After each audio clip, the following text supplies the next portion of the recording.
No breath, no heartbeat, just static remains.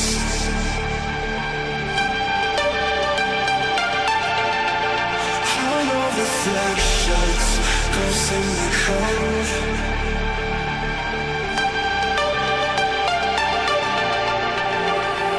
So come burn down my escape. I wanna feel it, come drag me into the void. Let my circuits decay. I'm sorry, but it's too late. You never.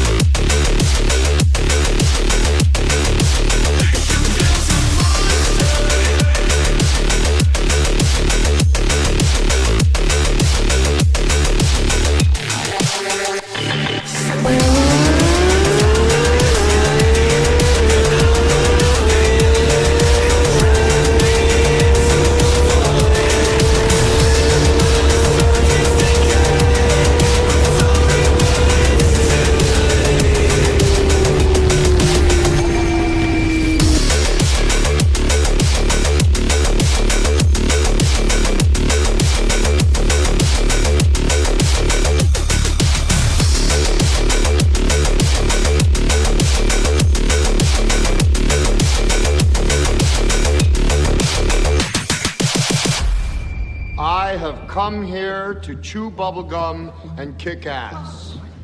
And I'm all out of bubblegum. Well, hello. We're back.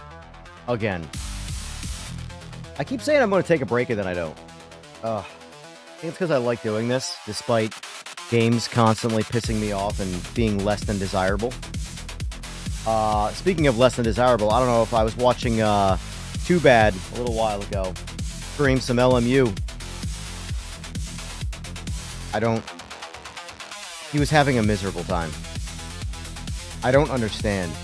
I'm just so lost. Like, it feels so hive-minded about that game. I don't get it. I really don't. I'd love to say it was the best game ever and go play it and enjoy playing it. I would love to be that person.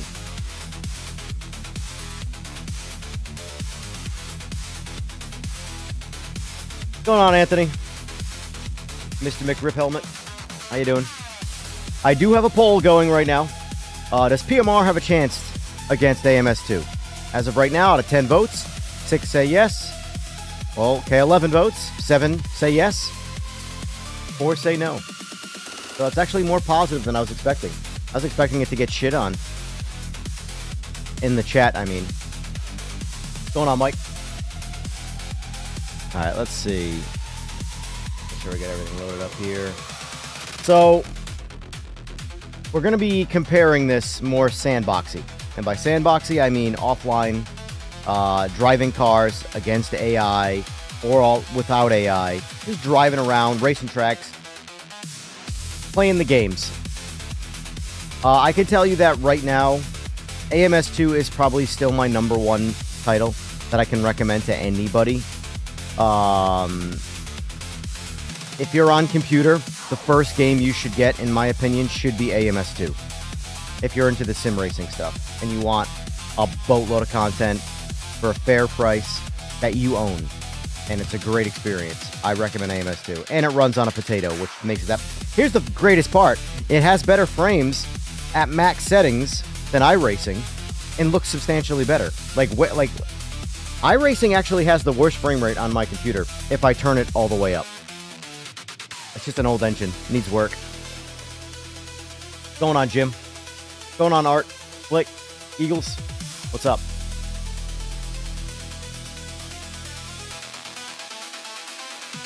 I did a half hour yesterday. It does drive now. The cars just feel very boring, so that was a refund.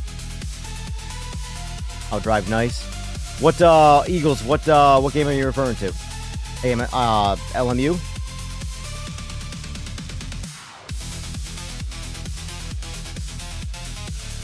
Got it, Slick. Yeah, I don't know why AMS2 isn't...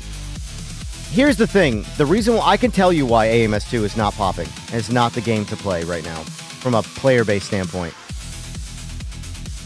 Everybody keeps telling you to play LMU and iRacing. Like that is the honest answer. There's nothing in between. Now, yes, AMS2 doesn't have like a competitive ranked play, but like doesn't stop leagues. Doesn't stop leagues at all. It just doesn't have a generic go online and play against strangers ranked system, you know, which I know for a fact it is missing and will hurt it, but it's too good of a game for that to be the only reason. Like, believe it or not, my fear for PMR is AMS2 doesn't have the player base, and AMS2 is phenomenal. So if, like, AMS2 isn't getting the players, how the hell is PMR going to get players, you know? It really does feel like mob mentality, hive mind level thinking in sim racing. I don't know why that is.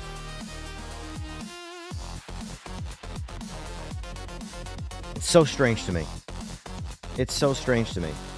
And the thing is that the people that I personally know, or have had a good amount of conversations with as well, who drive real cars in real life and have always loved driving real cars in real life and are nerd about cars, they build cars, whatever the case is, they all play LMU and they go, nah, that ain't it. That ain't it. But yet, hive mind. Yeah, LMU is the perfect sim. I don't know. I don't want to talk about LMU all day. I was watching him play, and I was like, I felt his frustration. I felt it. It was bad. It was rough. Hard to watch. Anyway, did PMR put out a hotfix for the rising tire temperature? Was cooking tires in GT4 and Group 5? No, the only hotfix they've had is to fix a couple of very, very major bugs. They have not made any changes to tires or anything like that. Also, I tested out the whole wet tire thing. I'm sure you guys have heard about the wet tire bug/exploit. They've talked about it. Everybody's talked about it. But it's making like waves because, God forbid anything positive make waves in the game. Let's just spread bullshit. So yes, if the only mode where the wet tires might corrupt some shit right now in the game is the factory driver challenge. Because it's a one lap wonder hot sim or hot lap, you know, time trial mode. You can make the argument that in quali, it could be used to get you a better quali time. But again, I tested hard tires versus wet tires back to back. I went about a half second faster on the wets. But the thing is, I couldn't even make 5 laps on Sebring on the wet tires before I needed new tires. They were cooked.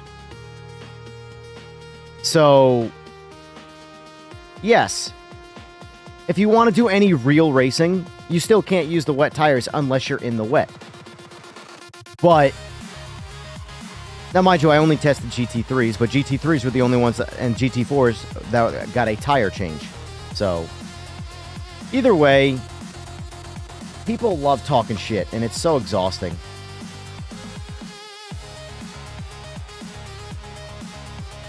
No dice yet, Rob? Yeah. I may have just got a PC, was looking forward to messaging or messing on all the games with him. All he's bought and all he's interested in is LMU. Whenever I mention other games, he simply doesn't reply. God damn it, Art. That is exactly the problem. I can at least understand DSM. I can understand the GT7 hive mentality. GT7's a good game. The driving sucks, but the game is a good game. So I understand the hype around GT7. I just don't get it in the sim space.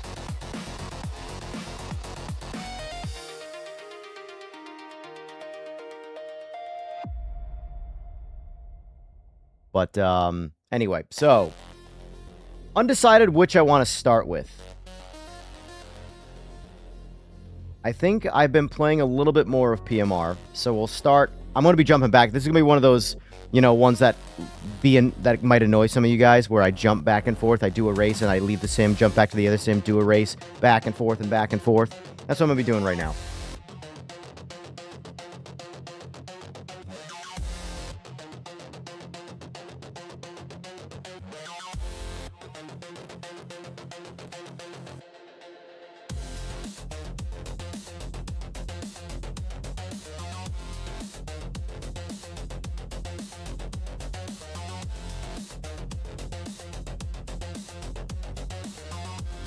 I still believe that Kaz and Polyphony could put all of the other Sims out of business if they wanted to. I think they have the money and the resources to easily do it. They just don't care.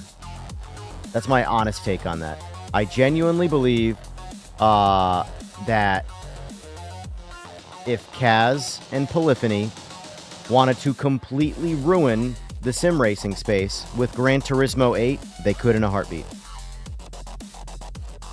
They have more money and resources and more respect. That's the crazy part. Like Ferrari, all these brands, Gran Turismo's their first choice, you know? So, getting away from GT3s for now. Hence the round wheel on the rig. Also, if you guys missed yesterday, I was talking about buying a chair. I did buy a new seat. I ended up buying an NRG Prisma. So, I'll officially be in a bucket seat. I sat in my buddy's NRG, large Model 300. I forgot what the official naming scheme is. I got the Model 302. But the 300 and the 302 are at least supposed to be the same size. We'll see when I get it. I was actually surprised how snug the large was for me. I was expecting the large to swim in it. But I guess that means that this seat is like an XXL. This thing's huge by comparison to the large NRG. Alright, so what I want to do first is actually get in some of my favorite cars to drive in sim racing. These. Alright, we're not going to do Sebring.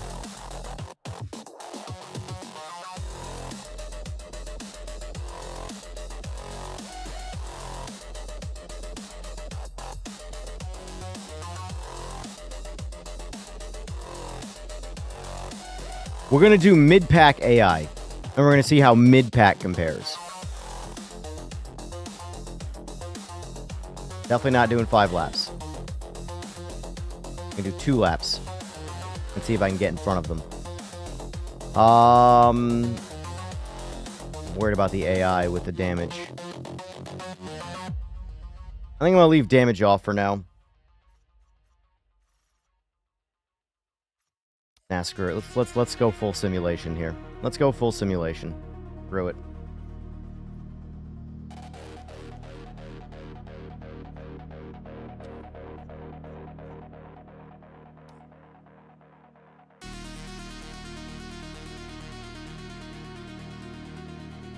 What happened, studio? Hold on, let me read. I missed some comments here. Did you see that we have to pay for Netflix to see the GT6 trailer 3 early? I mean, I already do, but that's very strange. I do know Netflix has been desperately trying to get into the gaming space by any means necessary. So I'm not surprised Netflix did it. Let me lower this music a bit.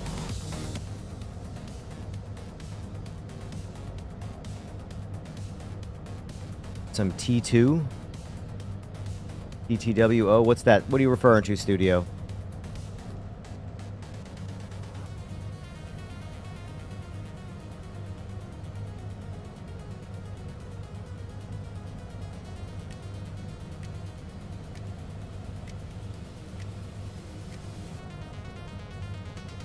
Yeah, the thing about the ranked in AMS2 is that I think they plan on... There's something I read. I can't remember what it was. You guys probably know better than me because I don't know the information offhand.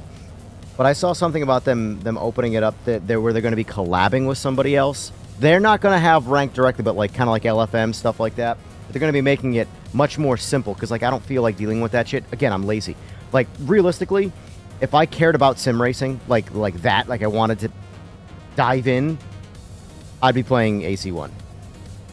Over iRacing, over all of them. AC1 with mods. That's the game to play if you want the best driving experience. But I'm lazy. I just want to boot my game up and play it. You know? So, yeah.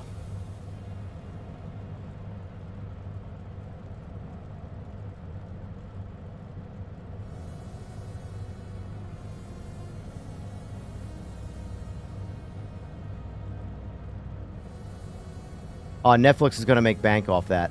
I guarantee it. But I mean, I think most people already have Netflix, to be fair.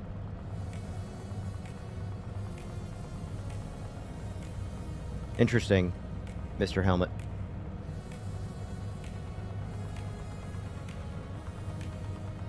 I do agree with you. The direction of PMR has me more interested because they do want to do ranked. They want to do it. Here's the thing. AMS2 does not want to compete with LMU, right? That kind of in that space. They want their really, really fun sandbox game, which they crush, in my opinion.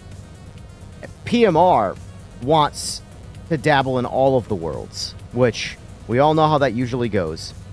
Hopefully they can pull it off, but in my opinion, they need way more staff. They need way more staff. I did see that, Fway. I did see that, Fway. Oh, no. Oh, gotcha. Stock. Yeah, I don't play with stock. I don't mess around with stocks. I'm good. They're planning to implement LFM and Just Race in the GUI later this year. That's probably what I heard then. When is the trailer coming out, Studio? Here's the thing. If it's another bullshit like video game play and not gameplay, I don't care about the trailer. I'm curious. You can kind of see the moving grates here, like the shimmering. I'm curious if DLAA, which is technically max graphics, makes that go away. It does. That's what native 4K resolution does versus upscaling. But the frame rate penalty is too much, in my opinion, with DLAA. DLAA is gangster. It works so well. Same with DLSS. But, you know, skimming comes right back, see? Anyway, all right. Enough dicking around. Let's get to it. I don't know if 7 laps is enough. Or if 7 laps. 7 gallons is enough. I'll turn that off.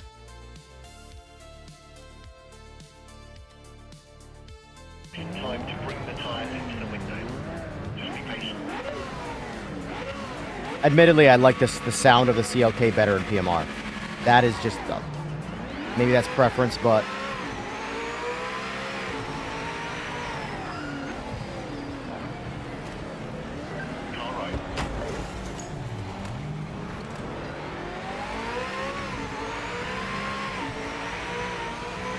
I know I'm not exactly on, like, some professional line right there.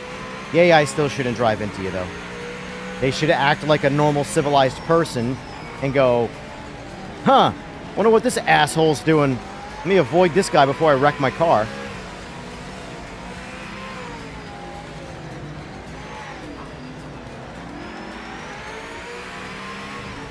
Visually, though, this game has come so far. This really does look so good.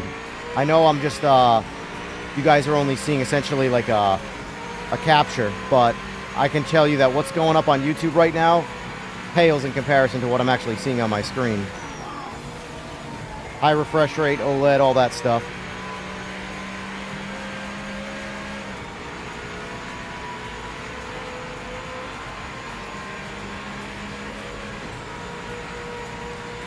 I'm old, Geo.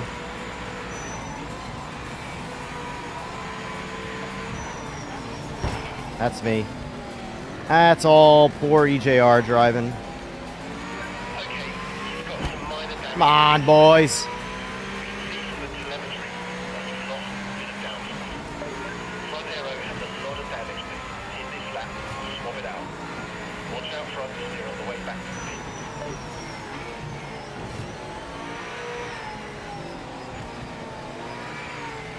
Turn the HUD off. Get some nice immersion going. No more HUD.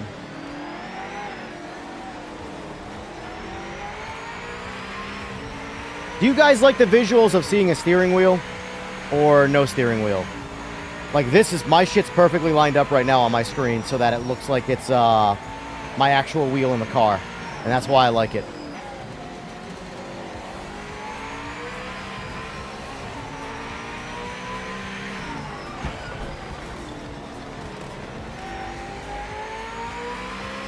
I think the AI might be a little too soft. They're just way too slow through some of these turns.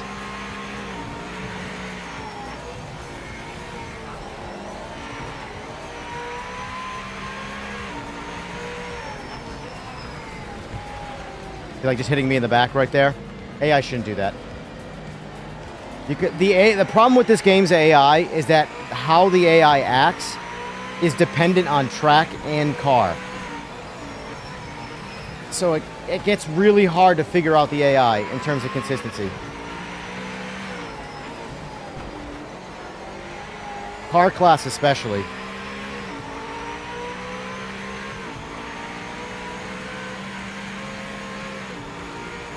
Yeah, if AMS2 had... Well, I mean, here's the thing. They're very slow to do things, and they did implement TAA. If they implemented TAA, that means their foot's already in the door for DLSS and FSR. Temporal anti-aliasing. That's what both of those other ones essentially... Well, DLAA is technically the virtual. It's all runs on the same system. So if they have TAA, they got the others. Or they can do the others. So hopefully we'll eventually see it. Like, for example... Anything still using MSAA is farther away from having DLSS than anything that has TAA.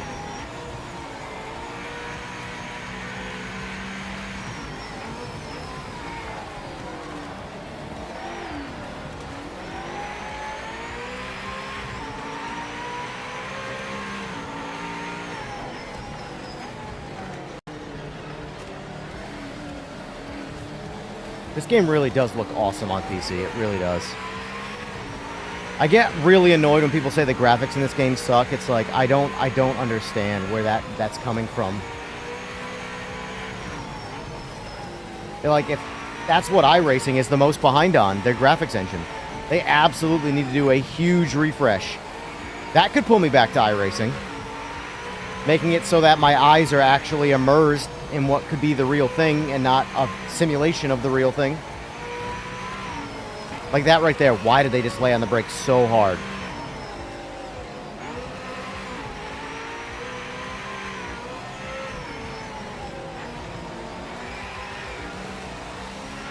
Going on Jurassic now. This is PMR at the moment.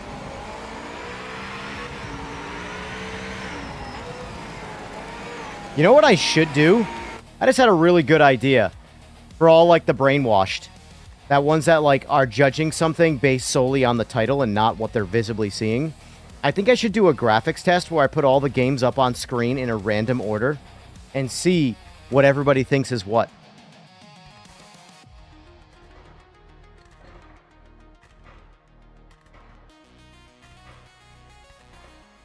It's glitched in audio, a gunshot from the exhaust. Listen.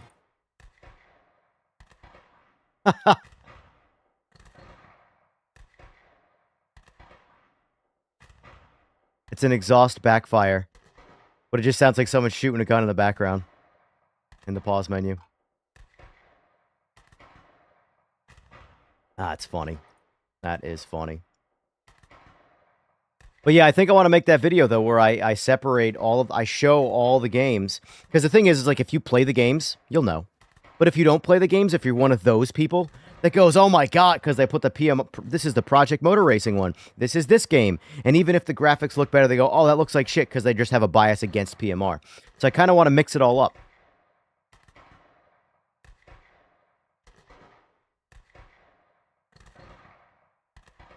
And I'll see if anybody guesses them correctly. That'd be an interesting video. I'd be curious to see who's wrong and who's right.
Jesus. And see, this is where, like, the AI doesn't quite work the way you would think. They're not that fast right now in terms of their actual settings. And I can't do shit with them in the straights. See if I can catch some of this draft. Looks like I'm getting some of it. There we go. There's the draft.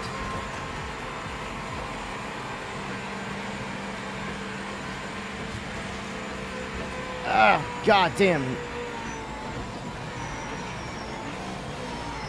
The only way you can, like, I feel like you can actually get past the AI a lot of the times is by driving recklessly through the turns. Like, just, like, force your way in. Like, excuse me, buddy. You know, Forza Horizon it. Just use them as the turn. Like that.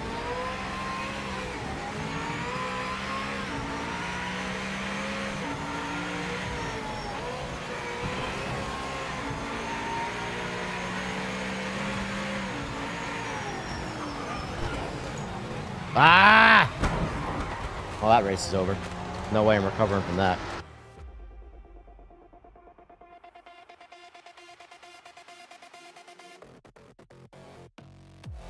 With the wheel you prefer, Jim?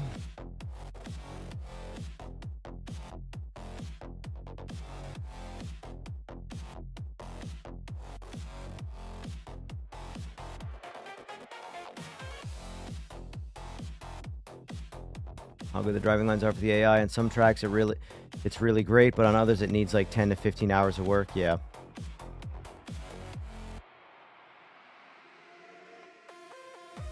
What does Rensport have? What do you mean by what does Rensport have? Way.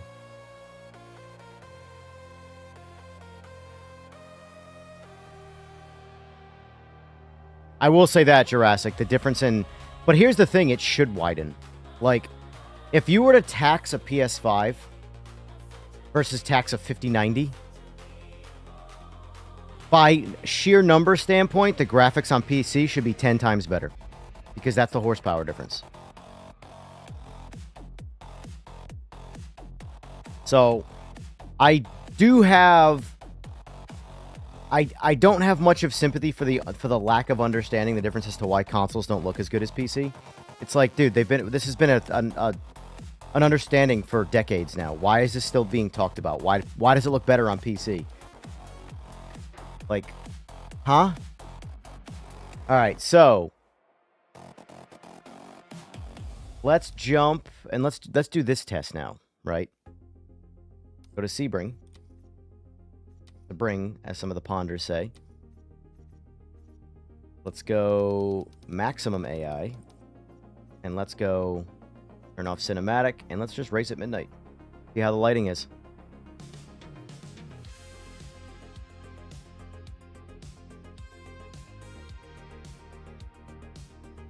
I was considering doing ranked today in PMR only.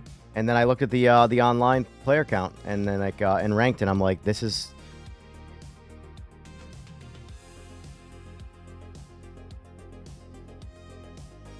You just can't do it, you know? You just can't do it. And like I was watching, and I was like, well, the other part, and then after that, I was like, well, let me ask Too Bad what Too Bad thinks. Because he's playing it. And I watched him play for maybe 10, 15 minutes. He's having a miserable fucking time. Game has so many problems that nobody talks about, you know? The track temps are lower late, so it's going to take some time to bring the tyres into the window. Just be patient. Here's where I expect this game to suffer heavily over AMS2 visually.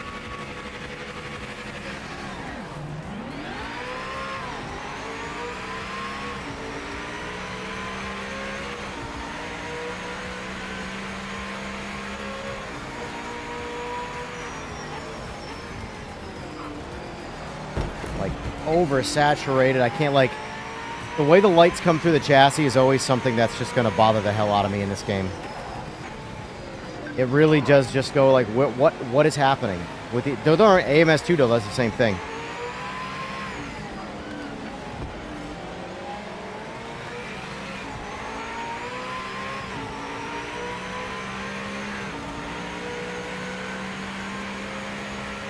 But not as bad. Not as bad.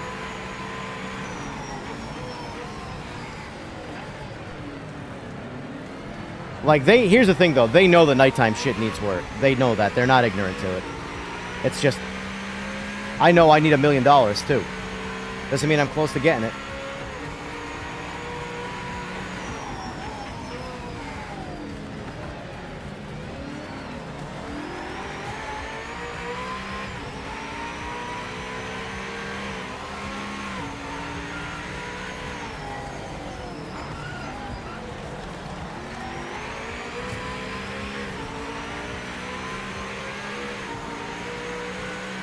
Yeah, you can at least race this on PC.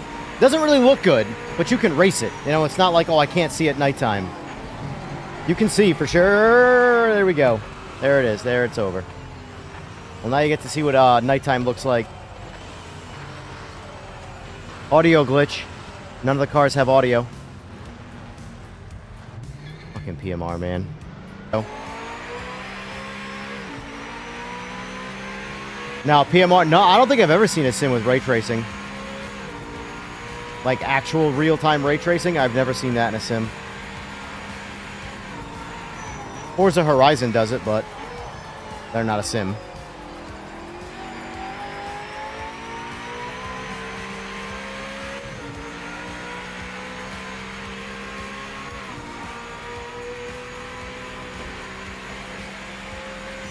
GT7 implements implements it a little bit slick. It's not like true like PC ray tracing.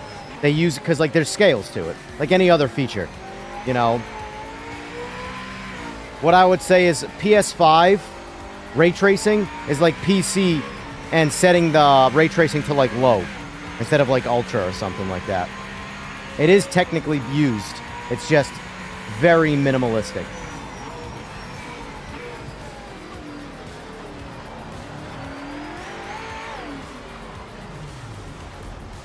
Gotta be careful with these cars. Alright, let's do one more test, and then we're gonna do the same 3 tests in AMS2. We're gonna jump on Daytona at nighttime. This is the, let's face it, this is the track that counts. This is the track that counts for nighttime racing. This is the nighttime race. Unless you're racing in like Abu Dhabi or something, but we're not doing that.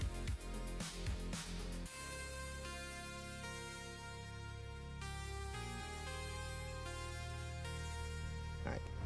Let's see nighttime PMR. I also wish... I don't know why. Hold on, let me check something in the vehicle, in game settings. This... Yeah, there is no, like, auto lights button. Maybe it's just because I have the lights bound. That would be my guess, is because I have the lights bound. That's probably it, actually. Knowing this game, the way the pit limiter works, as soon as you bind a key, it automatically forces you to have control of the lights. It doesn't automatically use them. It's like, right now, my lights are always off at nighttime by default. I have to turn them on. But I want control so I can flash in this game. The track comes to lower lanes. See, like, lights are off. It takes some time to bring the tyres into the window. Just be patient. It's low resolution for you. There's nothing you can do about it.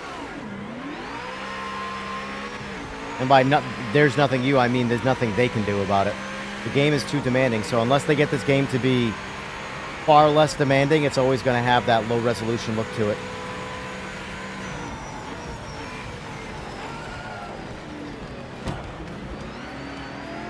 Car left.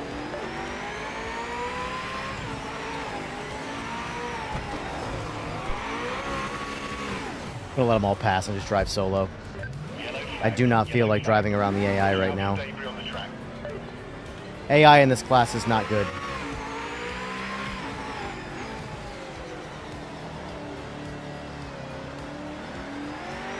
Alright, let me get this guy behind me go. Just because I don't want any other lights.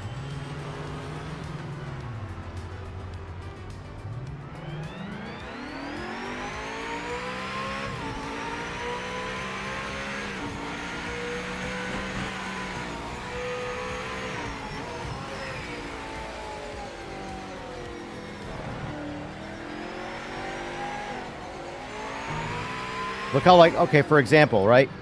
Look at those stands right there. Like, all that lighting in the stands, you can see the lights. They're just not doing anything. They're on, you can see the bulbs in them, but they would be shining down, radiating onto those stands. Those entire stands would be whitewashed right now from actual artificial light if this was a nighttime Daytona race.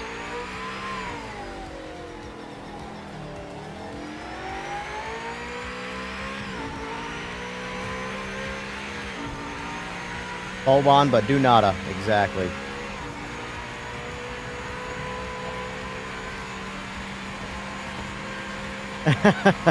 Exactly, Slick.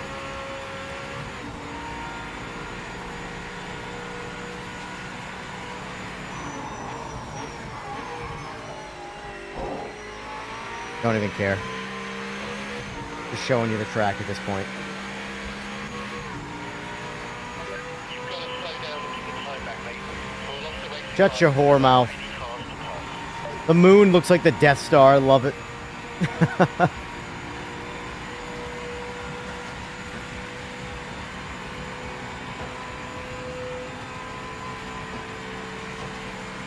All right. Now let's jump over to AMS2 and do those same 3 tests. And then I think we're going to do a bonus since a bonus comparison. We're going to jump over to LMU to see what LMU looks, because I have not seen what Daytona looks like at LMU at nighttime yet.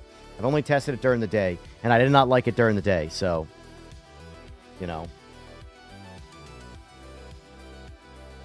I'm telling you, Slick, I know you wish you had LMU, but I'm telling you, for running leagues and doing what you want to do, I promise you, if you ever do get to PC, AMS2 is your game, not LMU. If you, LMU, where LMU shines over AMS2, is ranked play, where you just want to get online by yourself, jump in some competitive online ranked. That's where LMU shines. But everywhere else, AMS2 is your game, man. It really is.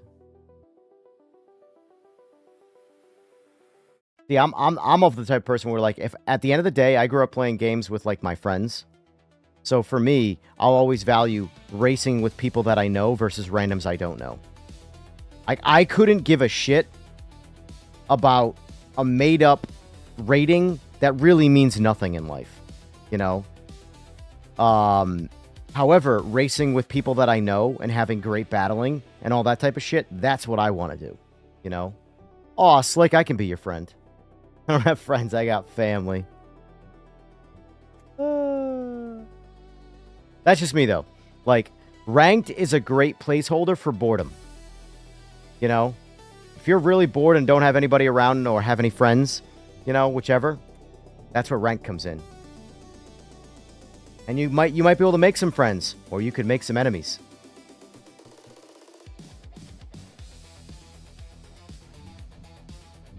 All right, so we did this at nighttime. Let's do everything the same way we did it before.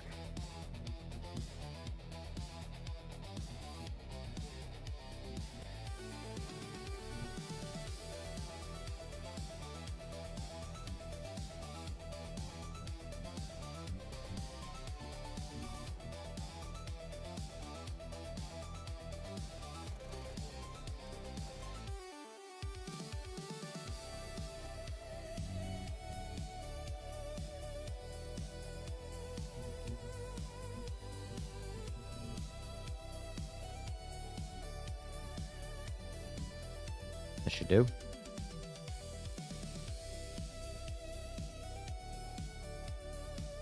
That's why you just gotta join the leagues. You don't want to run them, Slick. Why I haven't started one yet. You are doing the brave task of starting a league in PMR.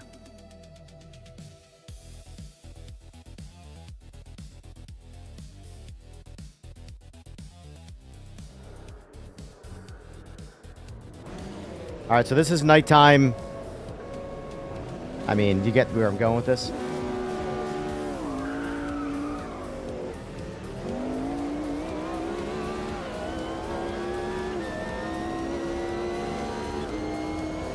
I don't know if my lights are on, though. That's the HUD. I don't know if I actually... I don't... Shit. I'll have to use my track wheel. I don't have a button bound on my round wheel for lights in this.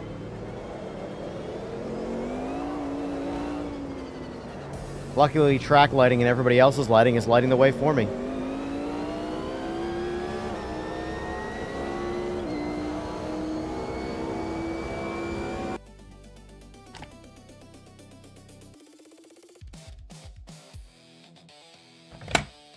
Trying to show off lighting.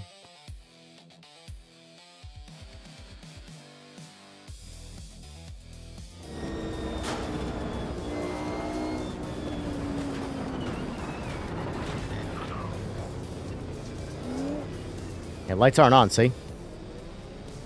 Now they are.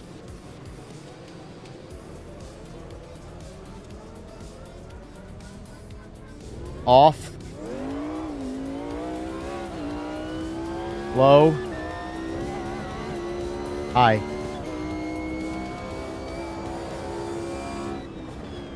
I think if I put them in low. No, it's not.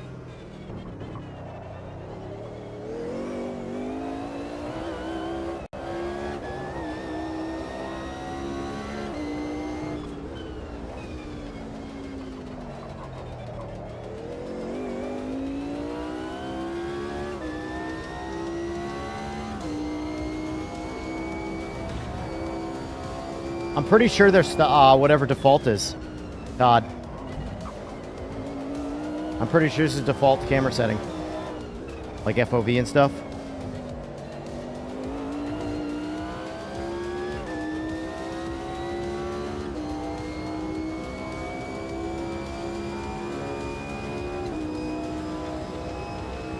But I definitely prefer the audio of the PMR car. The PMR CLK. Whether it's more accurate or not, I don't really care about. It just sounds better.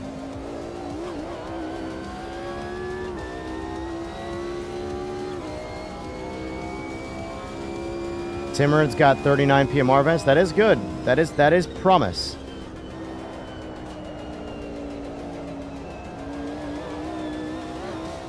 But like, realistically, how do you compare this nighttime? Like, you can't.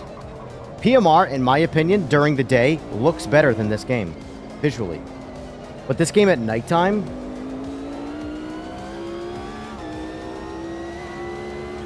looks beautiful.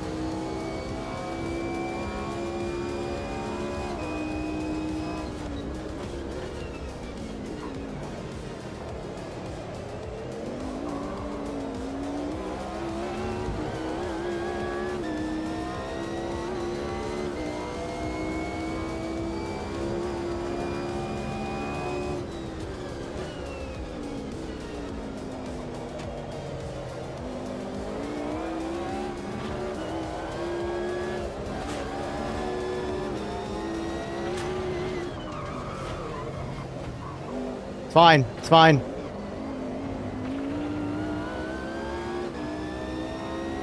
We're playing Wreckfest. We're not playing AMS2.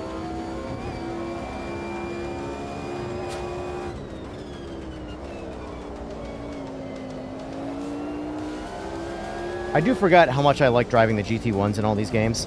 There's so many... That's another thing that sucks about it, Sims with a lot of cars. There's so many good cars that I just forget how to drive because time goes by driving stupid GT3s. These things blow away GT3s in overall experience. Nobody drives them.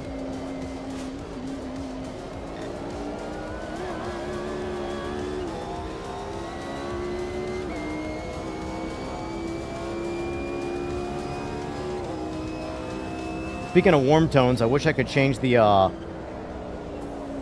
hue of these headlights in this car. They got a yellowish tinge to them, and I don't like it.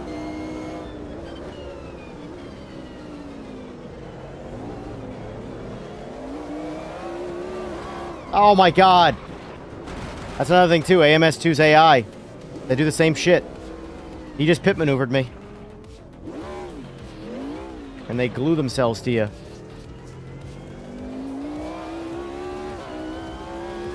Let me see what... There you go, here's your replay. Let me get rid of some of this shit here.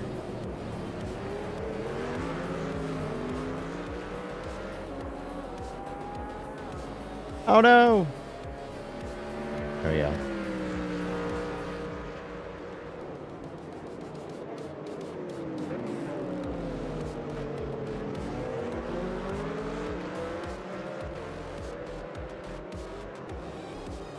Look how good this looks at nighttime.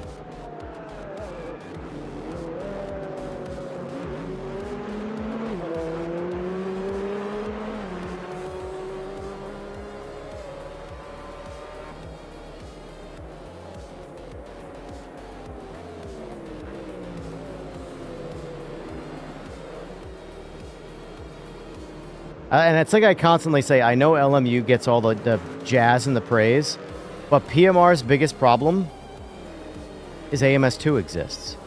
I genuinely believe if you could eliminate one game from the entire industry, If you could eliminate AMS2, that would do the most for PMR. Truthfully. iRacers and LMU players are going to go back and forth. If you eliminate one of those, they're only going to go to the other game. So if you eliminate LMU off the table, all those guys just return to iRacing. You eliminate iRacing, all those guys just move over to LMU. But if you eliminate AMS2, all the Sandbox guys that like this kind of racing, they need somewhere to go. PMR would get those people. I can almost guarantee it. I think Race Room would get some of them, but most people... Race Room is still more like iRacing. Its structure, anyway. Exactly. When this game gets a career mode... Here's the thing. They could foobar this career mode. We don't know what we're going to get for a career mode in this, and honestly, I've hated every Sims career mode. Career mode is not... Like, when I think career mode, I think Gran Turismo 7. But the problem is, without unlocking cars and things like that and new features, like, the reason why GT7 does such a great career mode is because... Or a single-player mode in this sense, is because you have so many things you cannot do that you have to unlock by completing races. Whereas in all these sim titles, all you get is a solid attaboy for winning a race. Cool. Is that it? What do I get? What's the real thing I get from this? You know? Locking features and different things and modes and all these cool things behind winning races in single-player makes you feel like you're earning something. Ryza and S4 were collaborating at one point for PMR. You want a damn trophy?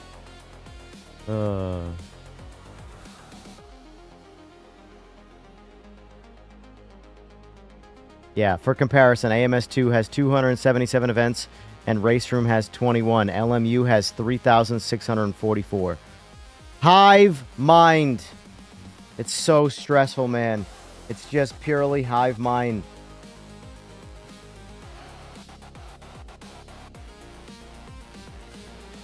Makes me sad, man. Makes me sad.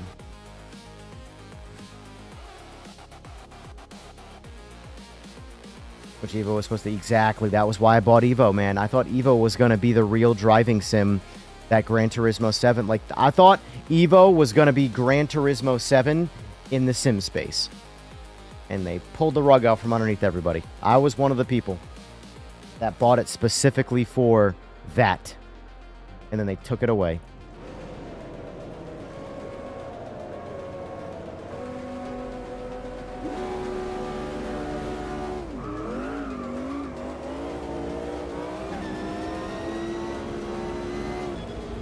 See the stands? How illuminated the stands. Watch the opening scene of the movie F1, where they race at GT3s at Daytona. Look how illuminated it is. It looks like it's the daytime with a black, like, background.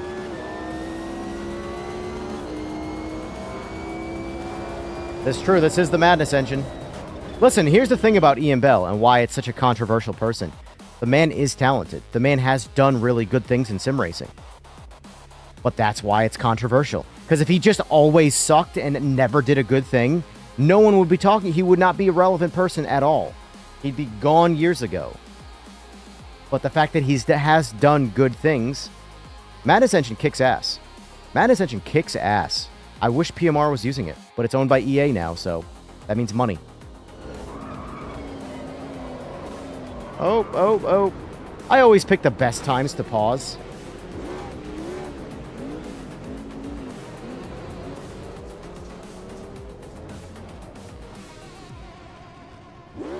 Yes, you could watch the real thing too, Slick. I'm a movie guy before I'm a real-life racing guy, like watching real racing. I want to be told a story. I'm a loser. I know, I get it. God damn, what's going on here? That's why I am looking forward to that game, Clutch. They have an opportunity to really pull me with the story. That's something that no racing title has ever done. Give us a somewhat decent story. And I like the angle they're going from. Real life racer wants to compete in the street scene. It's illegal, though. Doesn't want to lose his real license and get caught. Creates a Fast and the Furious, like, original movie 1 dynamic, you know? Obviously, it's not one for one, but the point is it's similar to that. How dare you discount the story of Ricky Bobby? But, like, look at the stands. The stands are illuminated.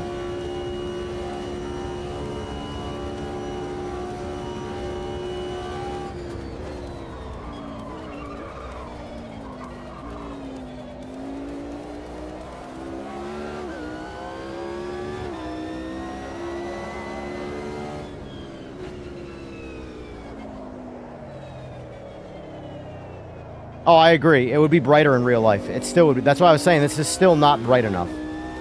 But by comparison to PMR, at least it looks like there's people at the track working, you know? Like, you can see the track all the way around.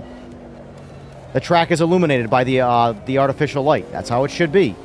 You should be on this side of the track and be able to see the other side of the track.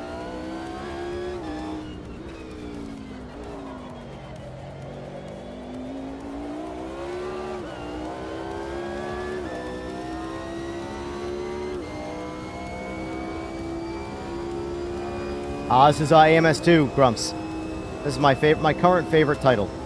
It just, you know what sucks? My 2 favorite driving titles, racing titles, driving titles, whatever, are the least played games.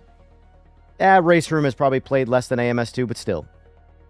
It's just so frustrating. I hate hive mind mentality. I really do. There's enough people in the world. Why is this game so absent of players?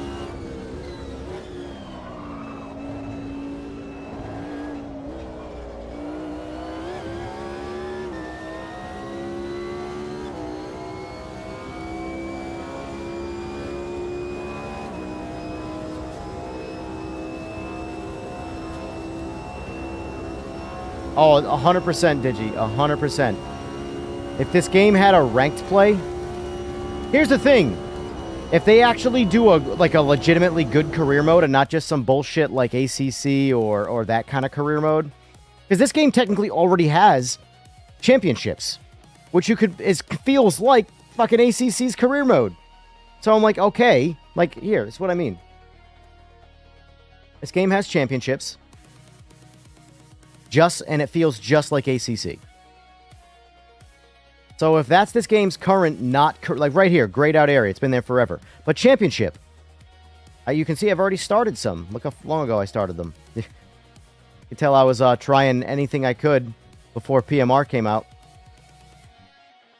4 days after this, PMR came out.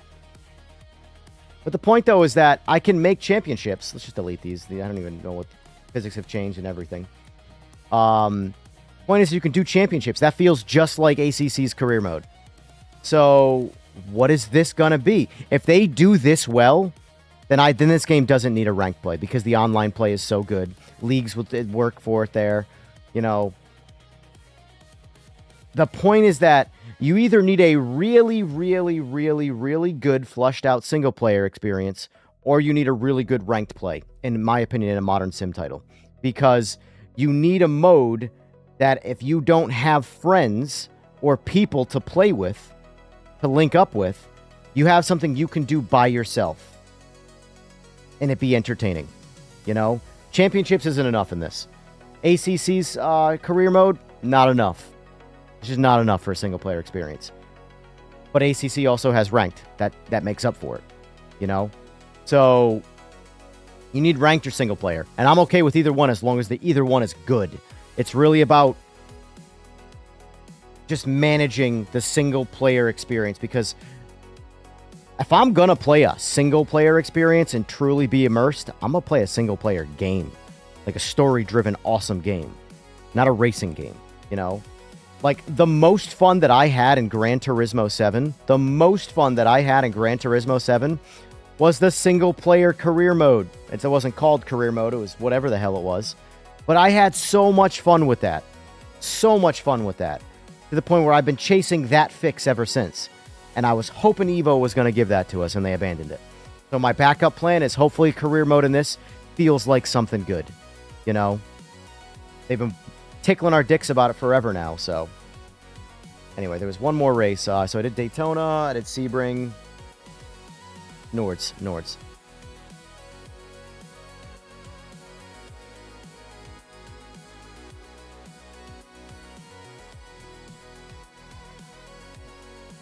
So the newest scan. Let's go 8 a.m. because that's when I was racing on the other game.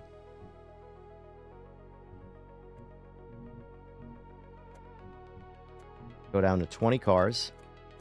Opponent number 19 because that's all PMR will do on...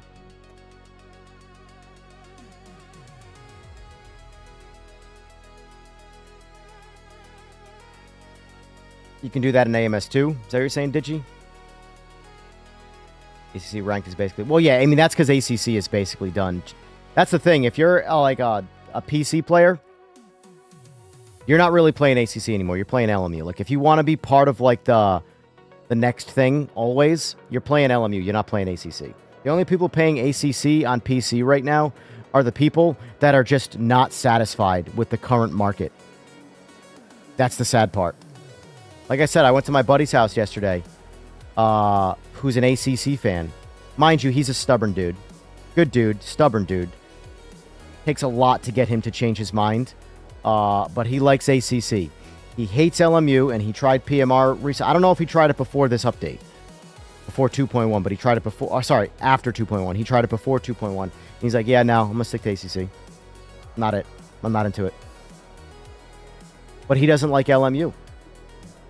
He, too, doesn't like iRacing, but he likes ACC. That's his game, you know? Point is, that's the people who are still playing ACC, the people who are not satisfied with the current market.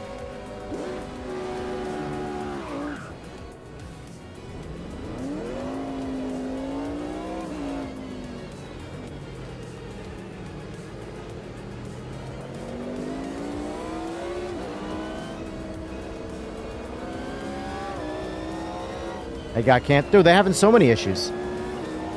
Did you guys watch Too Bad stream? He couldn't put his car in reverse. His nose was parked up against the wall because he spun out. The car would not go into reverse. So he was stuck.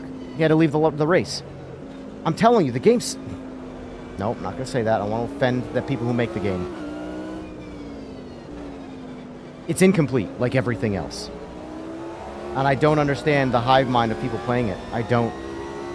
Hold your favorite game accountable, man. Hold your favorite game accountable. If your favorite game has problems, call them out. How much do I bitch about PMR? I'm not bitching about PMR because I just want to bitch about PMR. If I was going to do that, I would bitch about LMU.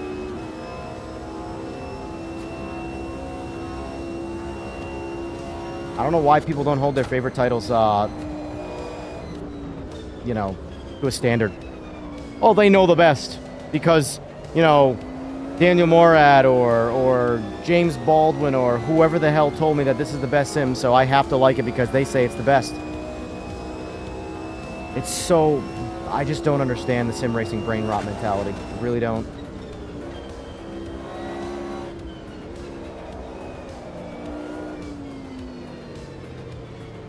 Play what you like and leave everybody alone.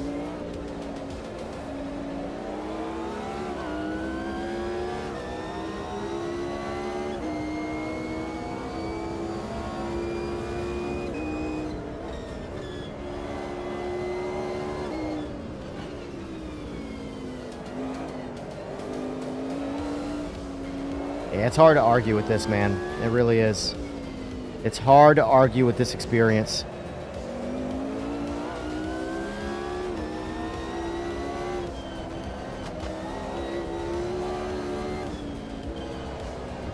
If this game would just get suspension travel, like PMR's, oh my god, because that's where PMR's really, really crushing it, is suspension.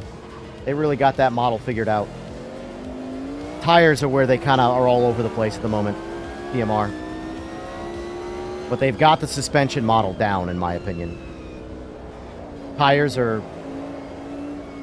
yeah. Like the GT class in PMR blows away the GT class in AMS2. Like, in my opinion, it's not even close how much... I also think the GT class in PMR is the best class in PMR. I think it's the absolute best class. Like, and it's not even close in my opinion. In my opinion, words, guys. In my opinion.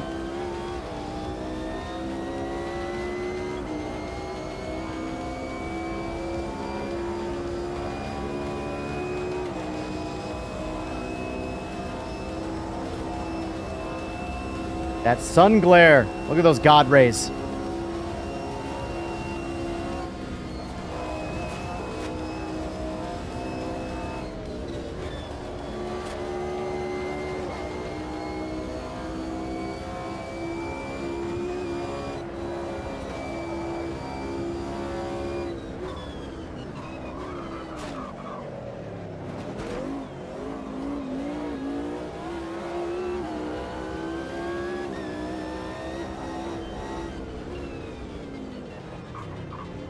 Well, there's no doubt, Digi, that the Giants engine is less efficient than the Madness engine.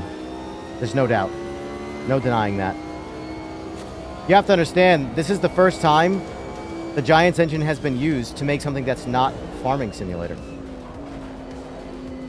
So, like, there's a lot more going on in a race than there is in a farm. I mean, I don't know if you guys have ever been to a farm. I don't know if you guys have ever been in a race. But there's a few more things going on in a race than there are on a farm. Maybe not collectively, but in the moment, it's not even comparable. Jesus Christ. Look at these guys. Get out of the way, you bunch of idiots. Hit the gas, will you?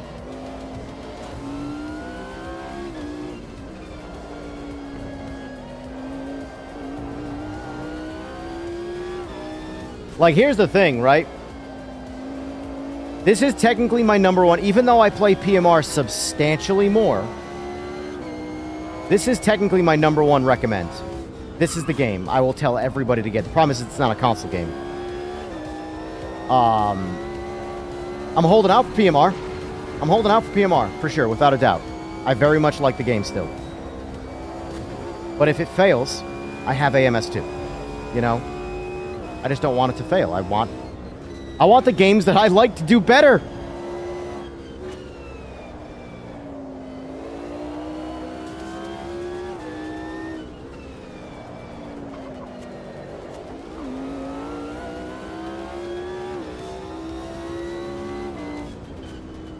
But there's... Oh. Reading chat. Oh, we got it. But if there's ever a cow class in PMR, it'll be there. Oh, yeah, actually, they'll do it very well. I guarantee a PMR will do some horse racing really good. They probably actually, no joke, not even exaggerating, they would probably do horse racing incredibly well. Let's face it, it's farming sim, or Giants engine, which is farming sim. And in my opinion, the most authentic part of the driving is the suspension physics. Suspension, horse, come on, they would crush it. We'd only do invest in horse sims.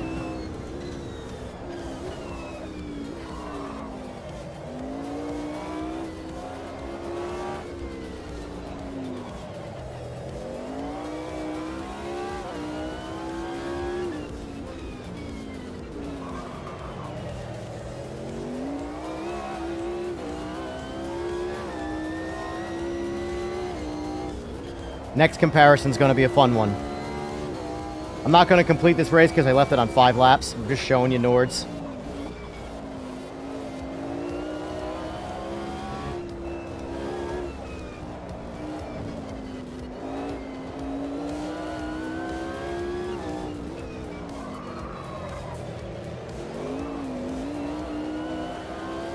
I would say, let's go outside. This is a cool view too. Helmet cam, bonnet for all the bonneters, the bonneteers, if you will, like musketeers, bonneteers. Dad joke, dad joke. Listen to that though.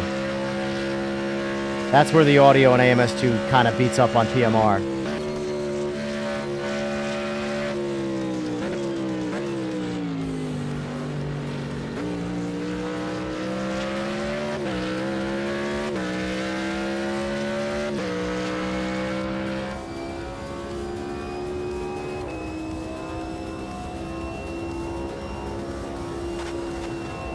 I just think their interior audio could use a little bit of work in AMS2. Their exterior is fantastic, though. You'll notice it with our next test. The next test we do, you're really going to see the difference.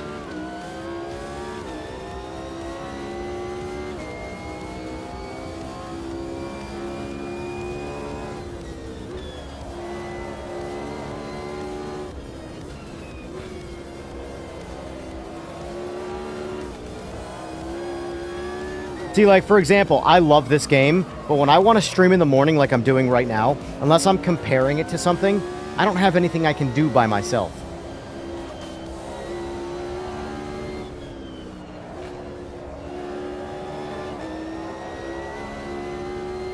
Because there's no career mode and there's no ranked mode. I would love, if this game had a ranked mode, LMU, I wouldn't even talk about it ever again. I wouldn't even have to talk shit. It would just not exist to me. The only reason I still have LMU is because of ranked. That's it. That's it. This is the 2025 model, Jeff. 2025 scan. The latest one in the game.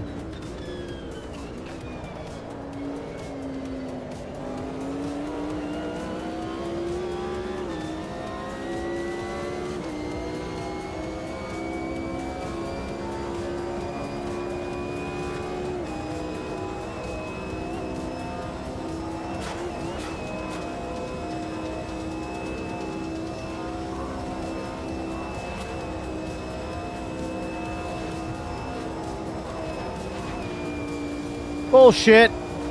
What's your shit, a tank?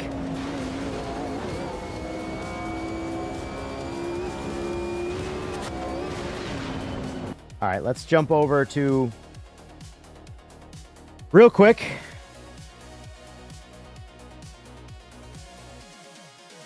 I want to just real quickly deviate to LMU just to show you...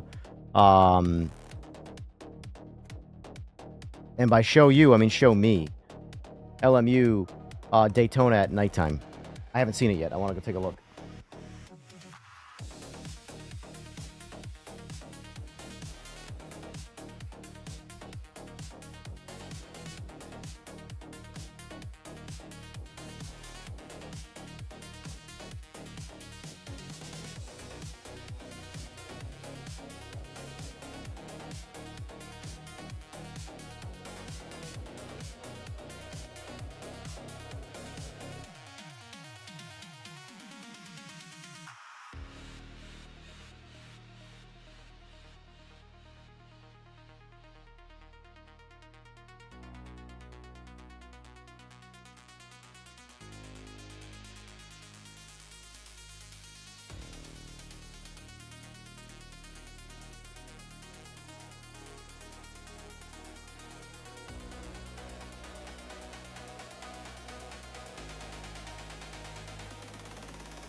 I'll tell you, if this game wanted to win me some real brownie points, open it up to custom lobbies.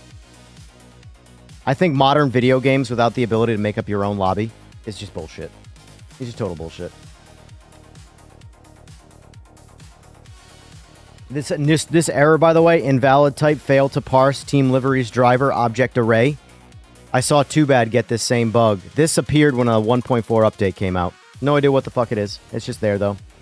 But it's a perfect game, so ignore it.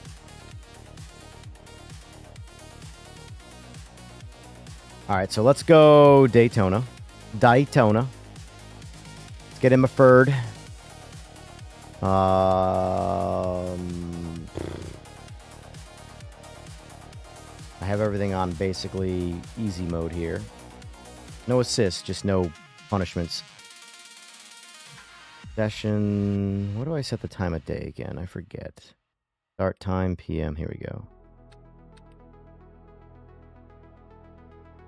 Jesus. I'm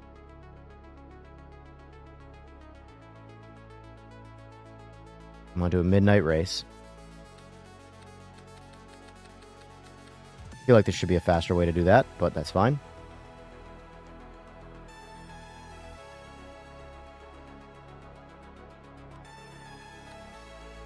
100% difficulty. All right, let's see what this looks like at nighttime. I haven't seen this yet. I've only seen this during the day. I do not like their Daytona in the day. Maybe at nighttime it'll be nice. Boy, I think you might be behind.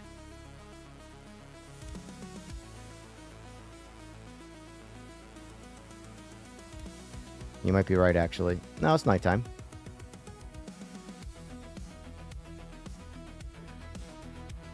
Maybe I do, though. I don't know. But either way.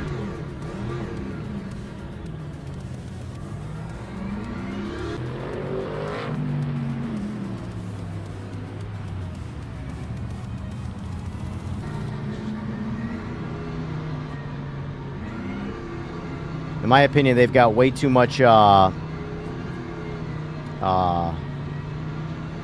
forgot what it's called. The glare from the lights. It's way too strong. Unless it's a super hazy night. You know?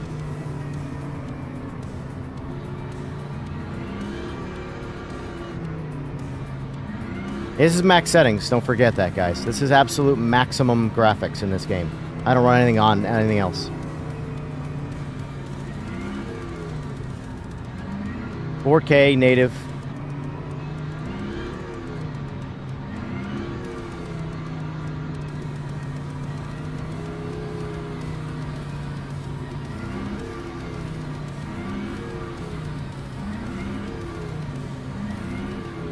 Good thing is there's no light broken stuff like there is in PMR when light drives through the car. That's not in this, which is good because I hate that.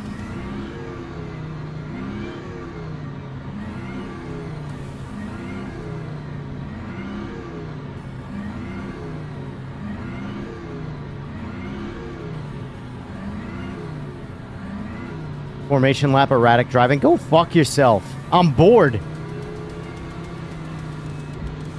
There you go. Happy? You happy?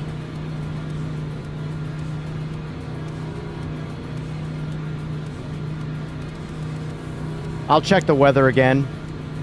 Let's just get this started. Green flag, green flag.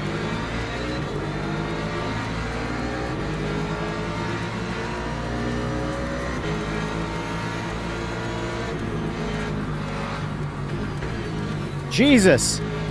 Wow, the AI is great in this too, huh? What the fuck was that?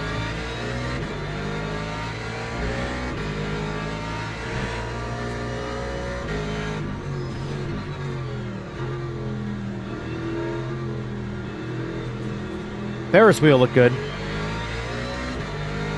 Small details. Turn my HUD off quick. Let's get more immersed. No excessive HUD bullshit.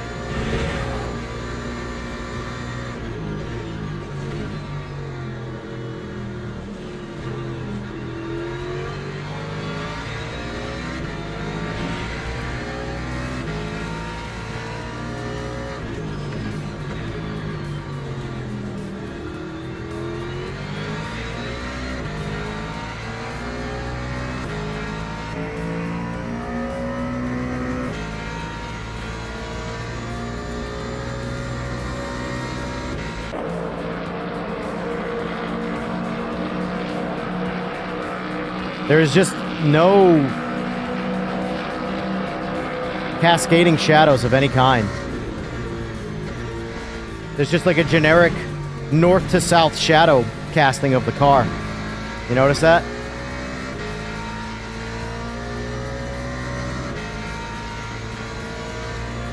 Like the car itself.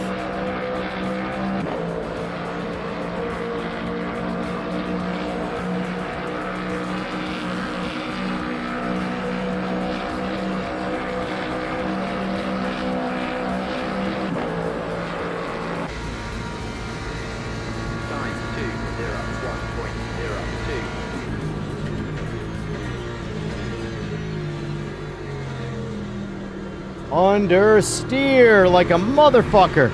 Holy shit.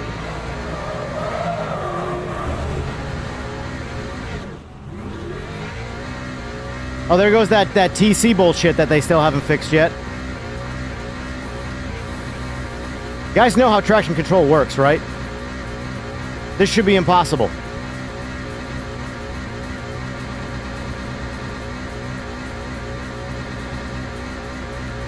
I've been complaining about this problem in LMU for months and months and months and months and months and months and months.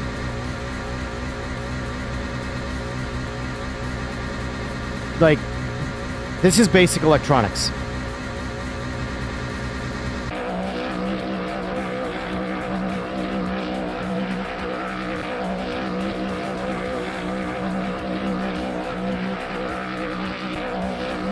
Wait, TC only works when it's on the road? Is that the excuse?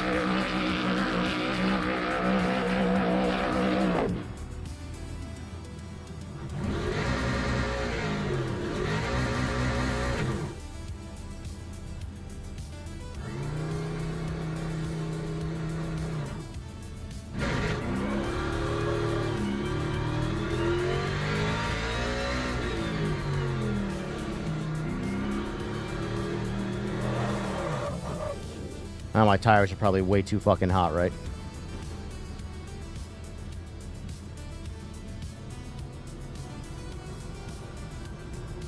Yeah, my tires are over 300 degrees. I have a video out where I've done this exact same thing, and I've done it on pavement too. And it was purely controlled by tire temperature. If your tires were within range, it wouldn't do that. If they were too cold or too hot, you would spin right through the TC no matter what. Endlessly like that. But it wouldn't do that when the tires are at the right temperature. And it would do that on concrete.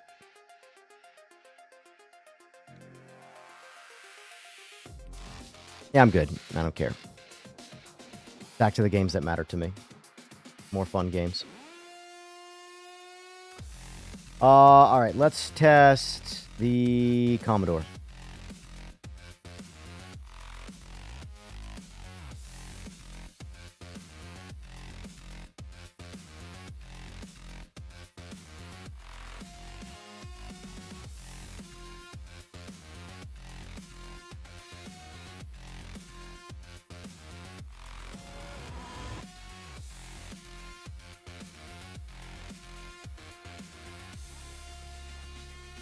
All right, let's see.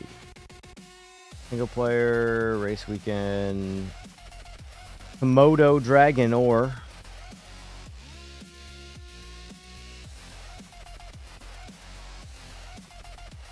God damn, that's a lot of liveries.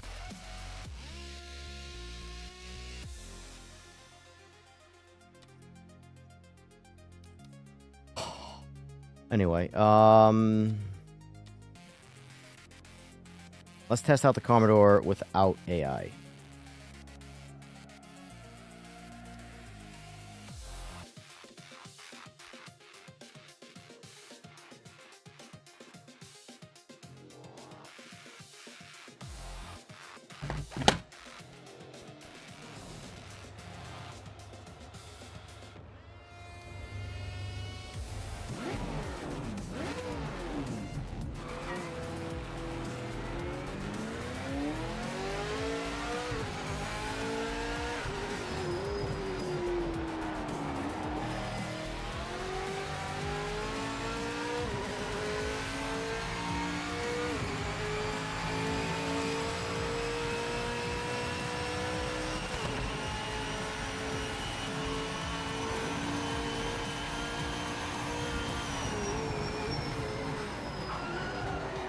That fucking flicker, man. That's an FOV flicker, by the way.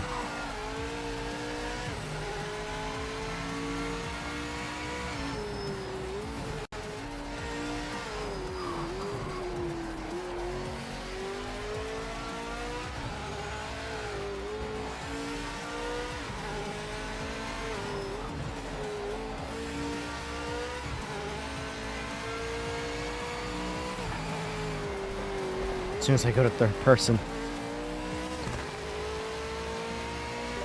Suspension, front right. There's some minor damage. It might pull to the right a little, but looks drivable. So keep up the pace.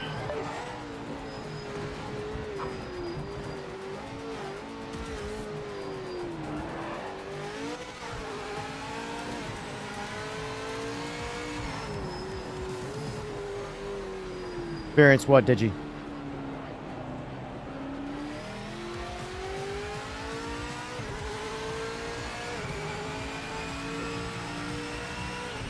flicker.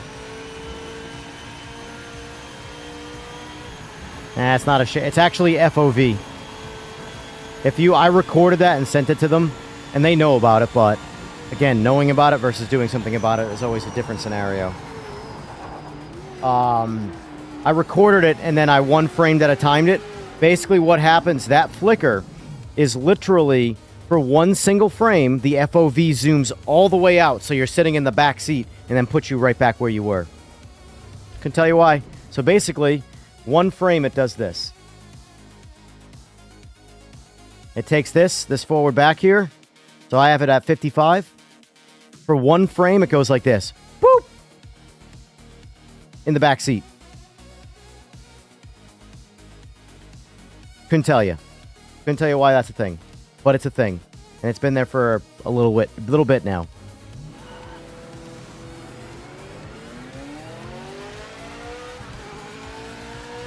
I'm saying, guys, bugs. Like, this conversation is not a thing when you play a lot of other titles.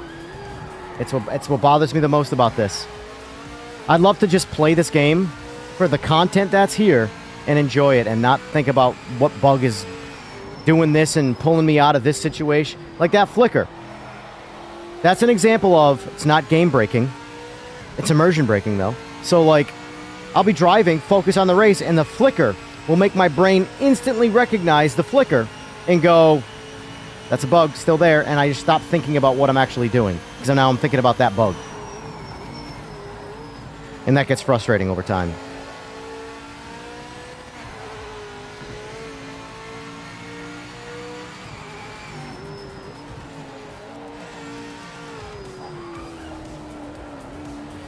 Do one more lap of this, and then we'll switch over to AMS2 and do the exact same thing.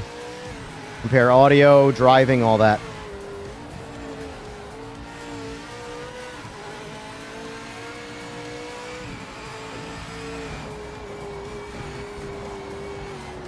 Ah, fuck.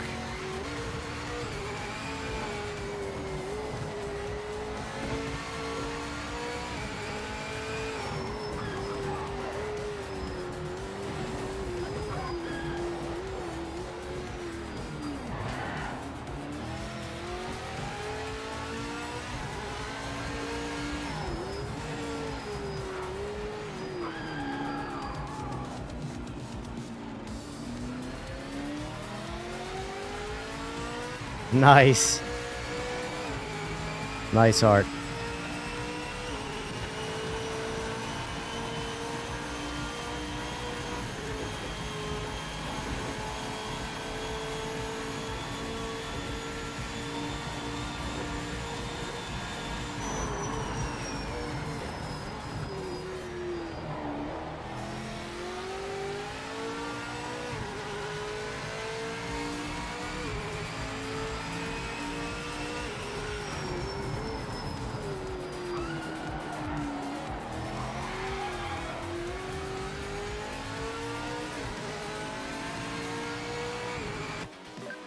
Yeah.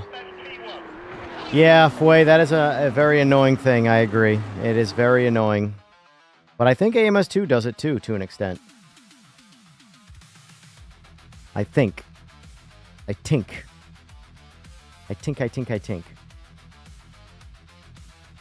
Now let's do the exact same thing in AMS2.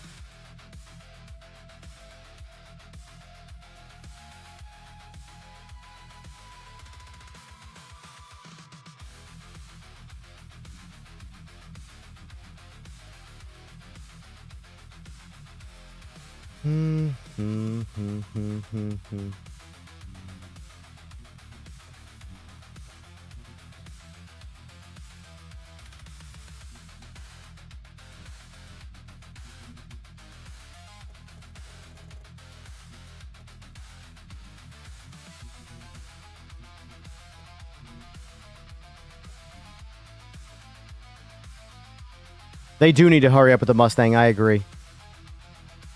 They do need to hurry. I just hope they do a better job than fucking Race Room did, because that was rough. That was rough.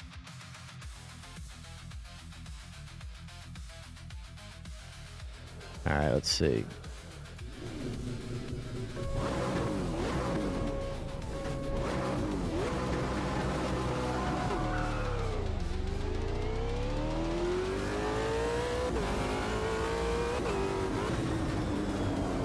Oh, Jesus. Where are my tires at? Oh, they're good. It's not the tires. Or the brakes, I guess. Cold brakes. This game really makes you suffer on cold brakes. I'll say that. You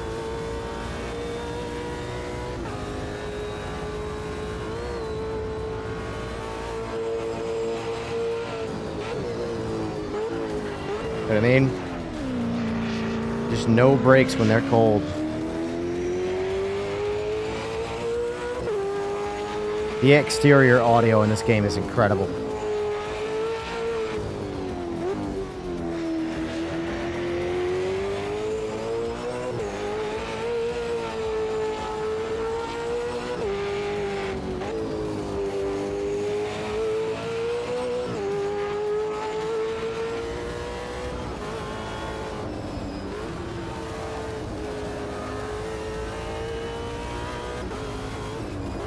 Not paying attention.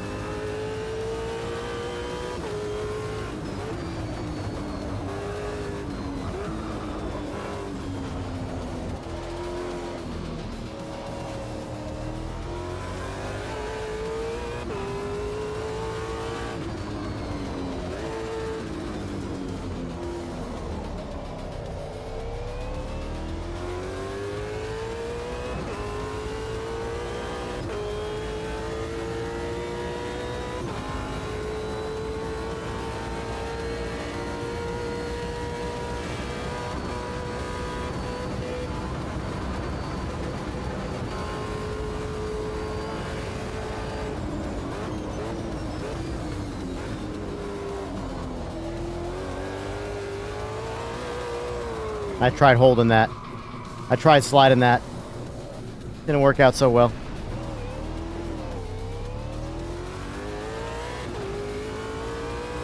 Which audio do you guys like better? PMRs or this? I definitely like the exterior audio of AMS2 better. I mean, I like that. That's because it's just a better sound. But I'm curious about interior sound.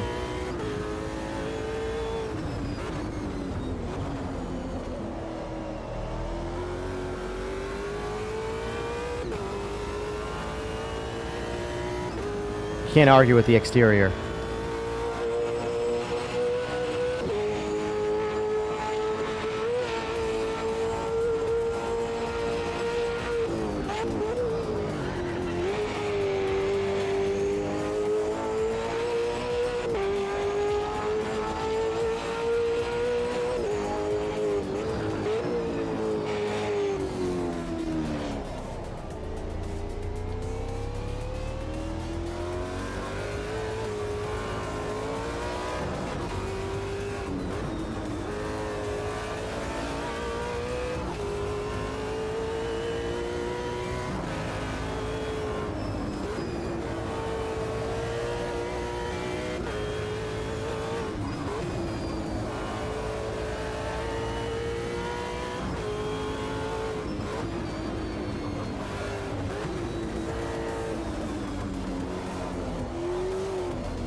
I think I agree.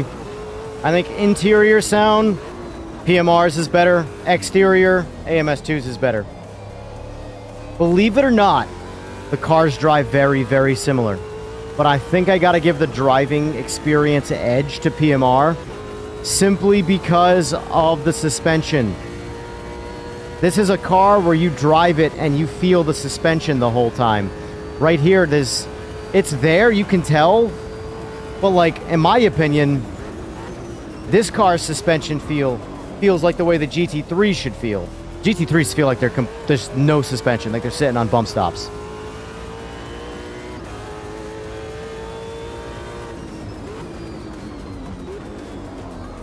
In my opinion, this is how the GT3s should feel suspension-wise in this game. And then the GT3s... these should feel much, much, much more body rollish and just overall more suspension travel. Like, I thought I was going to save that one pretty easily, and it just didn't. Come on. The grass in AMS2.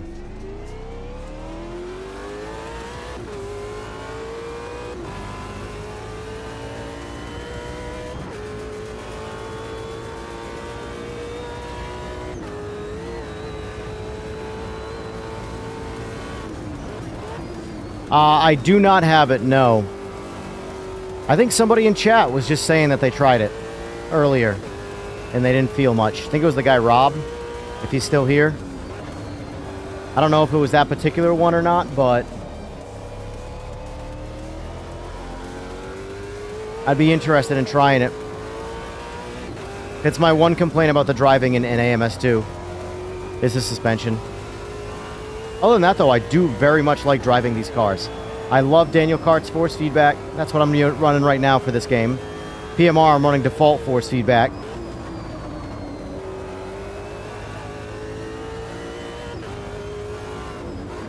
Be cool if you could see if, like, what Daniel Kart could potentially do with PMR. But the problem is guys like that probably don't want to be bothered with something that they're not sure if it's going to have a shelf life. And that's the part that kind of sucks.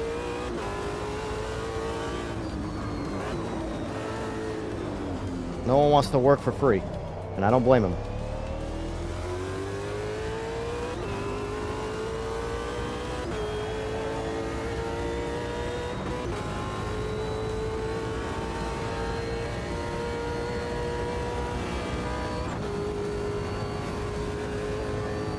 All right, so let me jump back over to PMR. I'd really need to confirm in my brain that the things that I don't like about this that I do like in PMR come back to me the second I drive it in PMR. I very much like it in both. Neither one is a bad experience. I could absolutely do lap on lap on lap on lap in both of those cars. So let me go over to this and see where we're at. See, we got new mod hub setups today.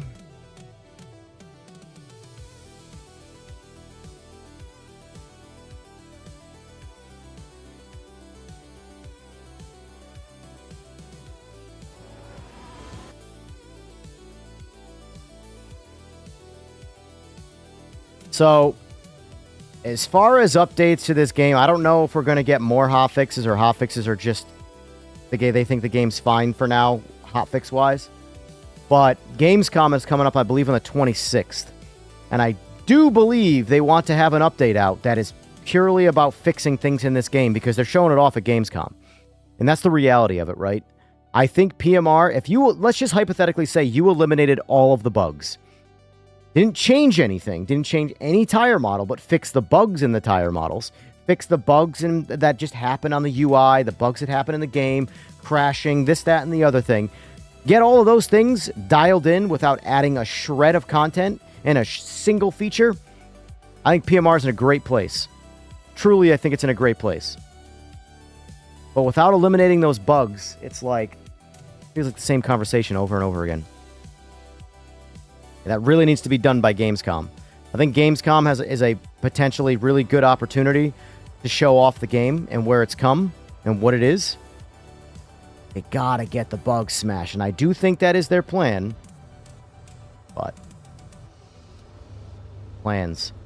That's a great thing about plans. We'll see.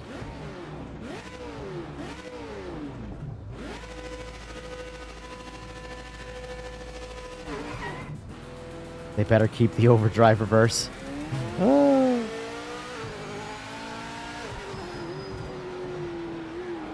I immediately feel, I will say, Daniel Kart's lack of force feedback.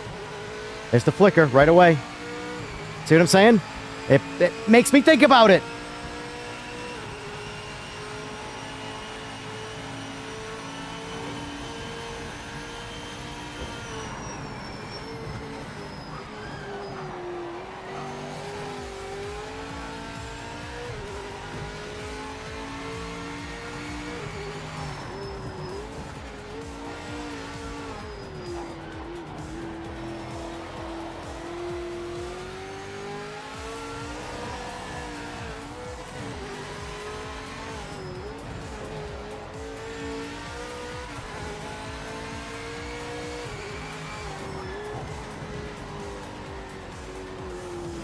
Hold on. Eagles, what do you mean it can be removed? Explain. I must know. You sustained some minor suspension damage.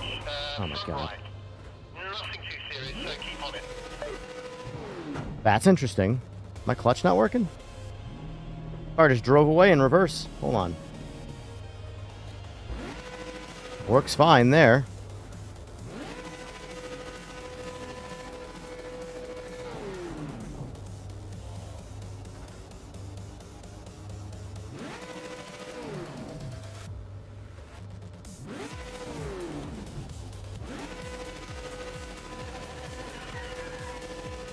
Clutch doesn't work in reverse.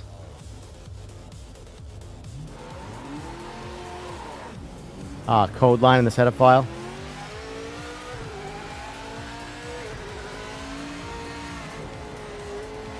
I'm always finding the weirdest shit, man.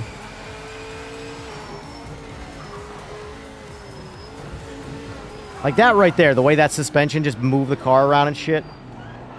That felt good.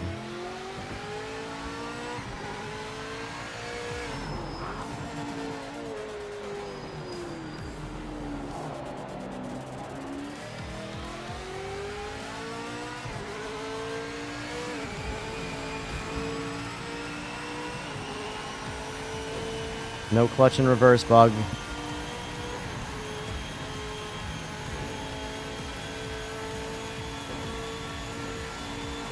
Means I can't do J-turns. As easy. Ah!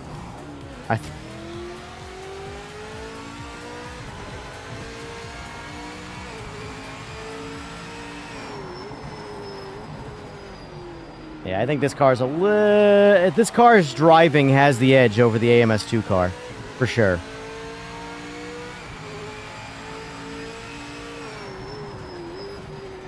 See that, PMR?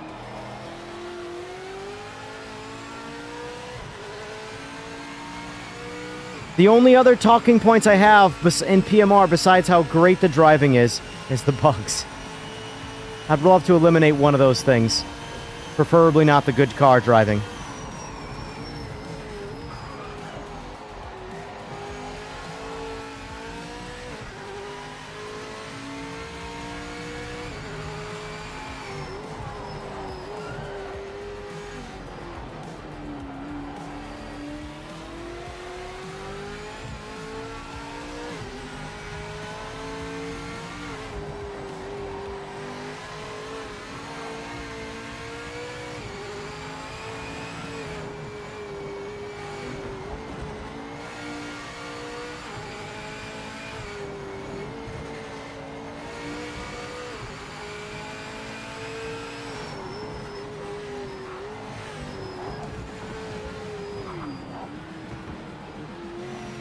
PMR definitely has a warmer color temperature, that's for sure.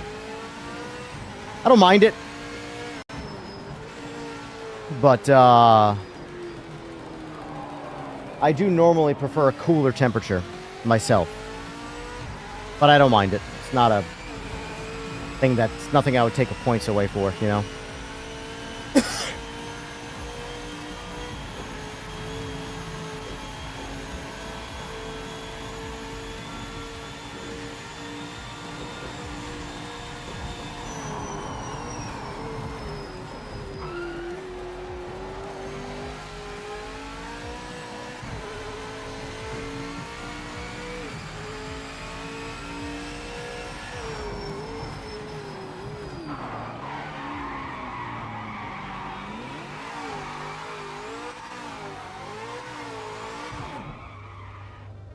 Shot in Mexico, yeah.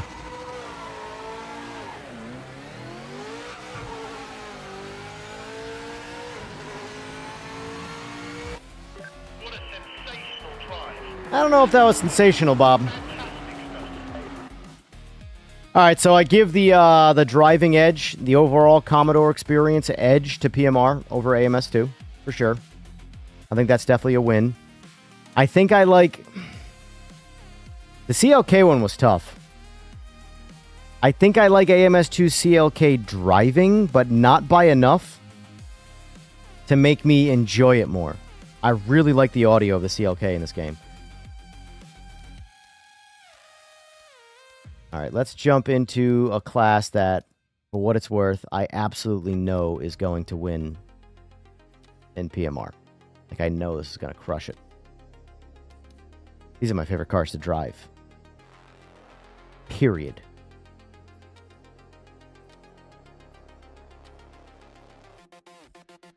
Put AI on the track for this.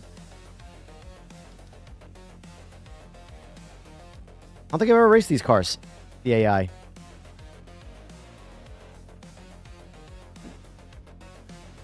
I don't think I've ever raced the GT AI. I think I've only ever raced myself or people. I think I've ever raced the AI.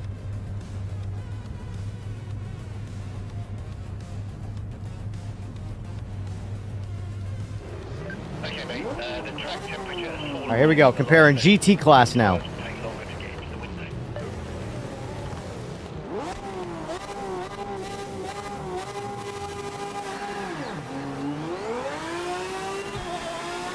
Where's the flicker? Flicker usually happens at the beginning of a race. Usually lap 1 somewhere. We get the flicker.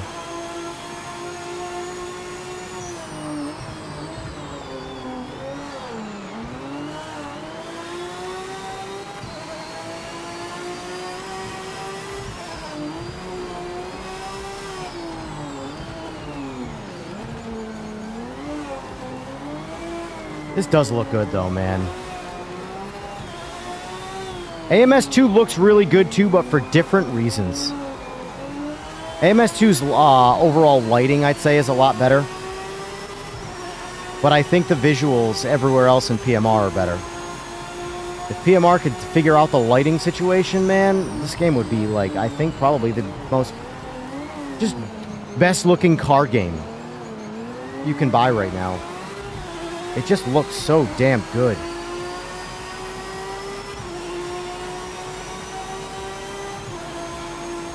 That's why I like the cinematic preset. It does the best with the lighting. It makes everything just look so damn good.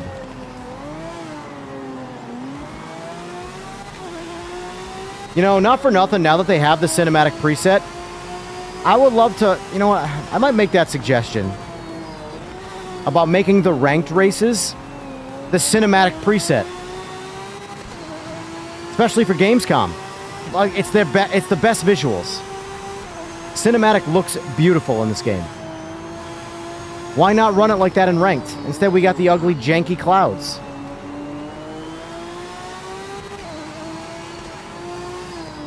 Right, Slick?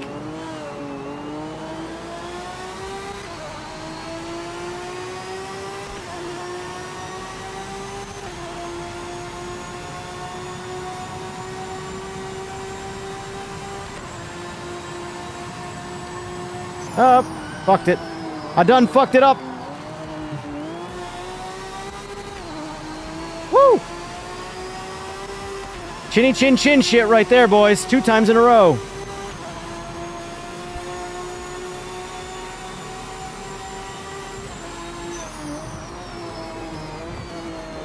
Like, I love my AMS2, but I truly believe if this game was as polished as AMS2, this would be my #1 game to play.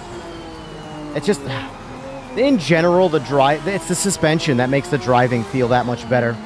So when this game gets to the point of being comparable or better to AMS2 in a certain category, because of the way the cars feel, can we make this a trend?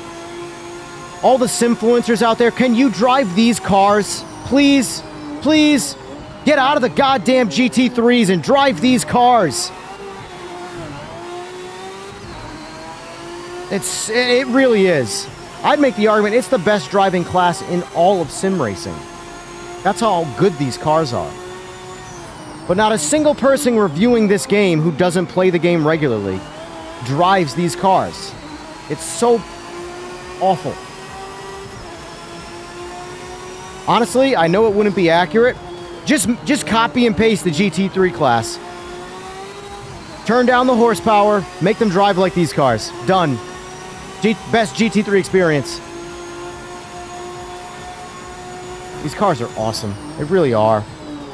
To the point where I haven't even wanted to, like, when I get in a GT3 car, my brain naturally goes, man, I really wish I had a setup for this car so I could compete. This, I just don't give a shit. I'm sure setups do wonders, but I don't care. Sir, why are you flicking your brake lights?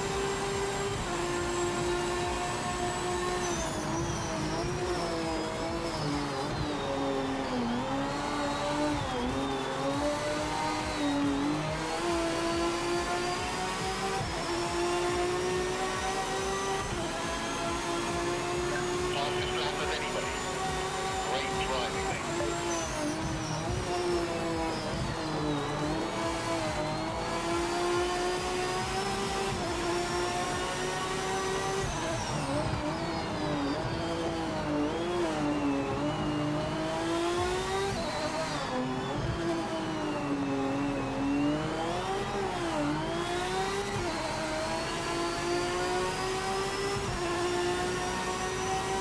I saw that. I kind of want to try them out. Maybe I'll download them.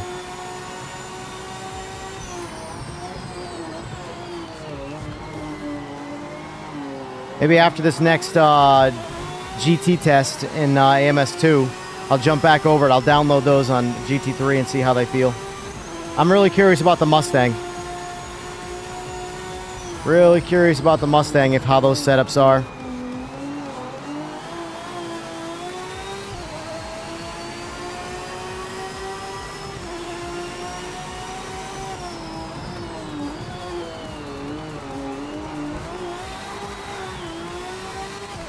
Ha ha! Ha ha! I will say this. I think this is a better thing about the AI and PMR. I'm much more confident around making contact with them. They feel much more tanky in AMS2. In this, like... Oh, I was not...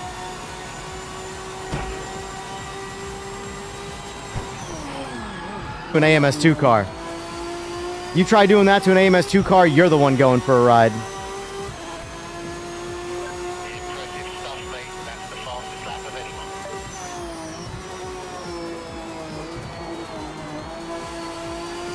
Let's test collision physics, see how far they've come in this game.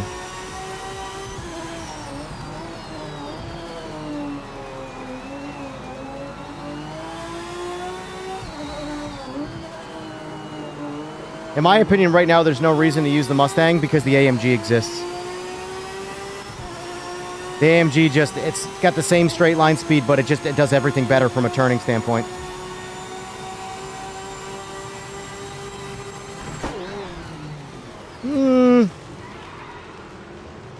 Definitely ghosted a little bit there. Collisions aren't perfect, I'll say that.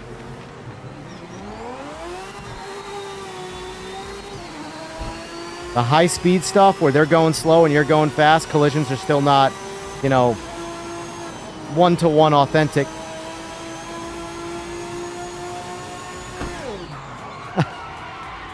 That one was better. So I think I reported it to them when I was testing it, the collisions with the AI, and I think it's the side door issue. Like the current collisions. I think if you hit anywhere near... like behind the front tires, or sorry, behind the rear tires or in front of the front tires, like that entire wheel well area back or wheel well area forward, you have honest collisions. But if you can time it just right where they're turning and you like T-bone them, hit them purely in the door frame, I think you still get some phasing, because the first, that's what I noticed when I was testing it prior to it actually coming out. So I'm wondering if that's where they need to focus for their collisions, because the bumper-to-bumper stuff is really good, literal bumper-to-bumper.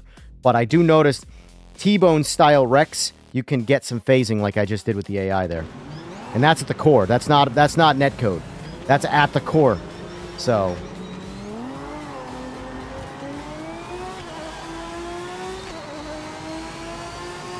I got no front downforce right now. Nothing. Okay. All right. right, so let's try AMS2 quick.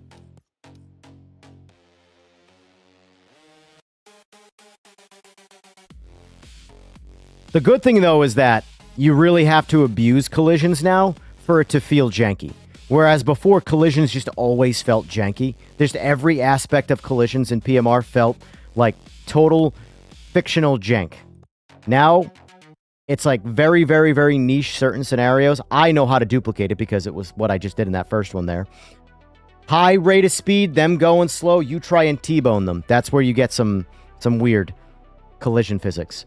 But, like, that's clearly being... You're clearly not trying to race for that scenario, you know? You're clearly trying to abuse the system. So I don't really care too much about that. They can, as far as I'm concerned, collisions now are at a point where they can deviate and get away from it and do other things, you know? They're not perfect, but they're good enough to where other things need work.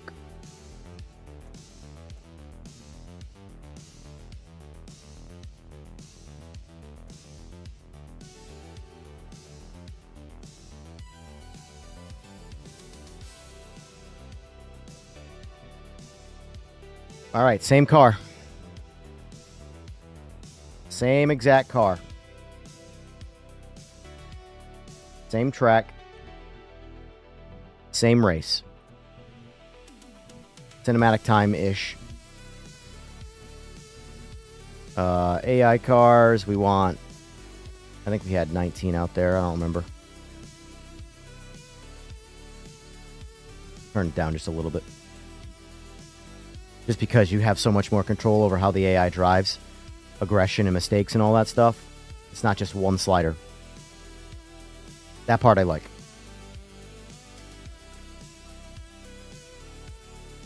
Hey, let's see how the this is, again, the class I just drove in PMR is like my go-to best experience in driving. So let's see what it feels like in this. So, this I can change tires. I don't remember if you could in PMR. I don't think you can. Either way, I'll just run it the... God damn! That is some sun glare, bro.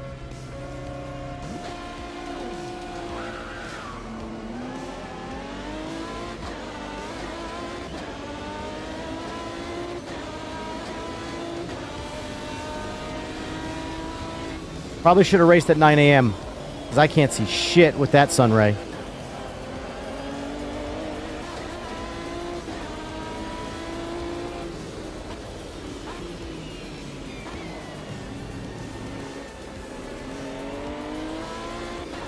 Oh my god! Fucking AI, man. End your life.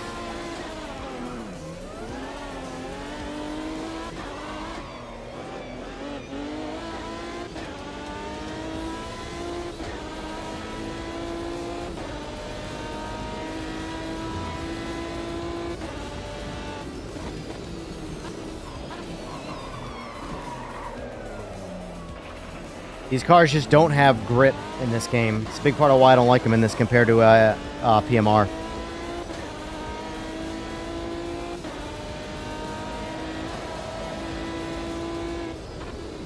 Like, they feel like they have no grip.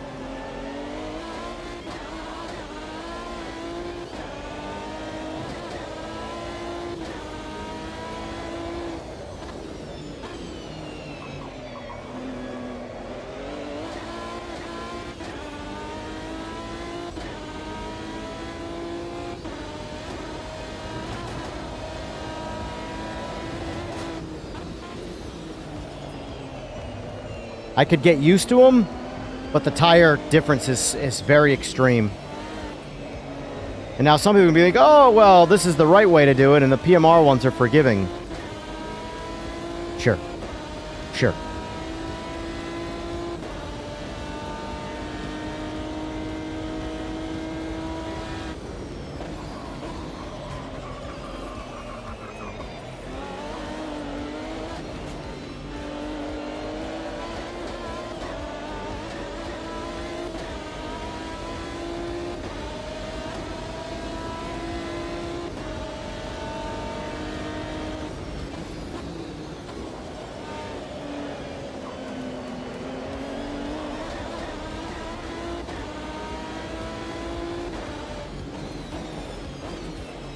I could definitely get used to it, but it's not as good. It's not as good.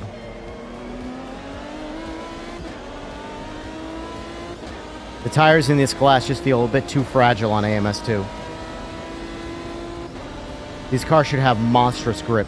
Monstrous grip. And they just don't.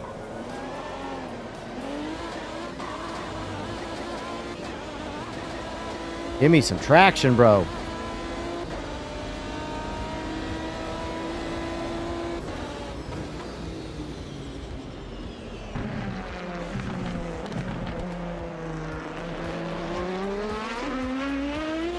Like that right there. You all saw that. That was called pit maneuver. Bullshit.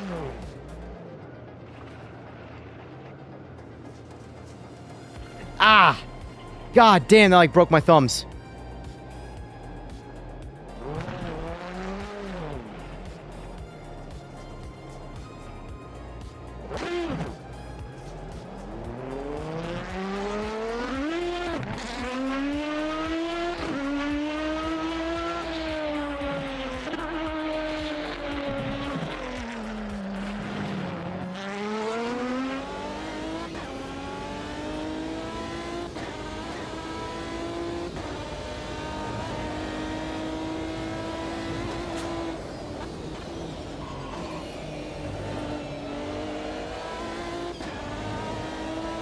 Let me see if going over to softs changes the way it feels.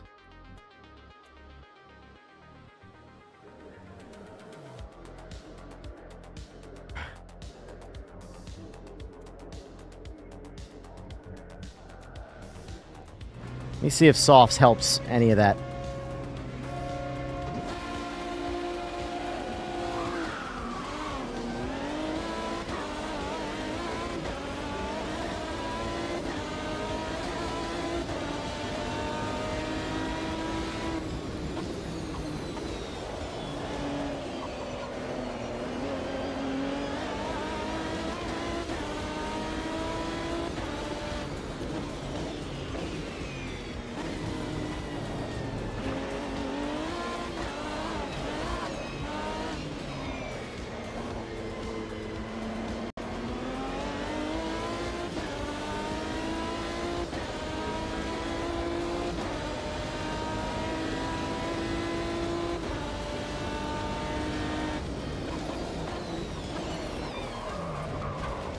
Sorry, Lister.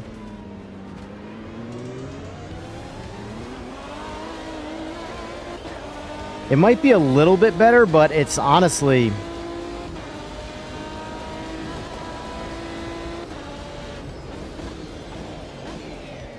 I think I notice it a lot more under braking, the softs. I notice it on gear changes, too. It doesn't snap the rear as much, so the softs definitely made it a bit more tolerable. That's for sure. But I think we're on hards, technically, in PMR. I know it's a completely different game, completely different tire model, comparing softs and hards, and they're basically just words at this point. But the best grip you can have is this tire, and on PMR, the best grip you can have is on the hards, so...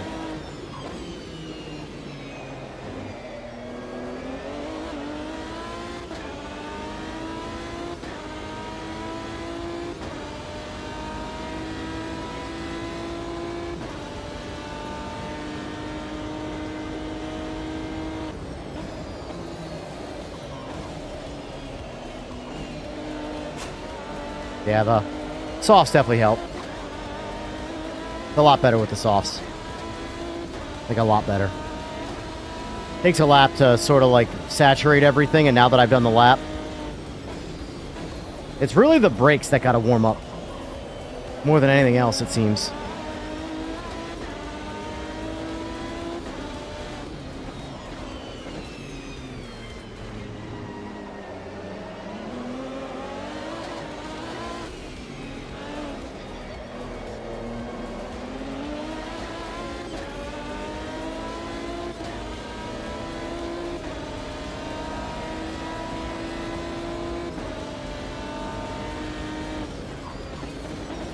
Braking so early.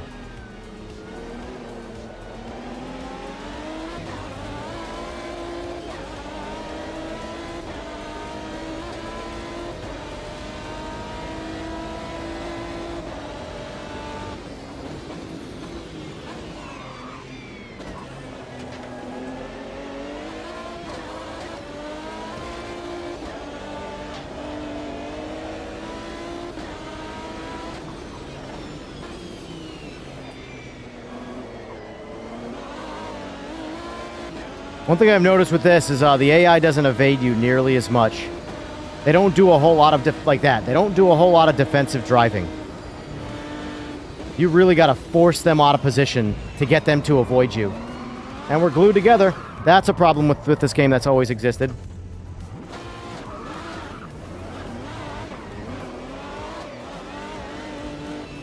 Cars get stuck together. I'd have never liked that about AMS2. The AI cars will literally get stuck to you, and you can't separate. You'll be glued together trying to go the opposite direction, and it won't let you. Like PMR has bouncy collision physics with the AI, this has sticky physics.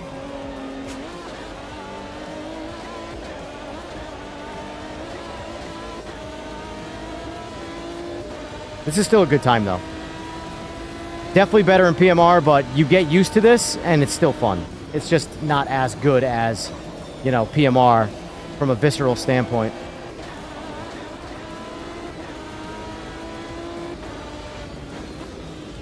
So I passed all of the AI at 90% at basically 2 full laps, starting from the back.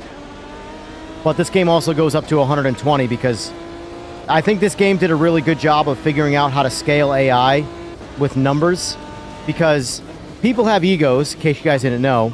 So they'll be like, oh, I want to beat the AI at 100%.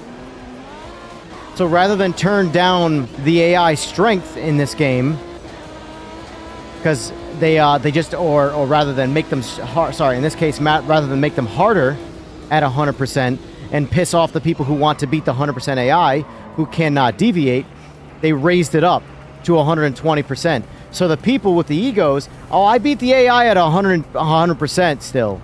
But Advanced Sim Racing, I didn't know they got a sponsor in this. Wonder when that happened. I've never noticed that before. Huh. Wonder if that happened with the latest update. I've never noticed that before in this game, Advanced Sim Racing. I like Advanced Sim Racing, so good on them.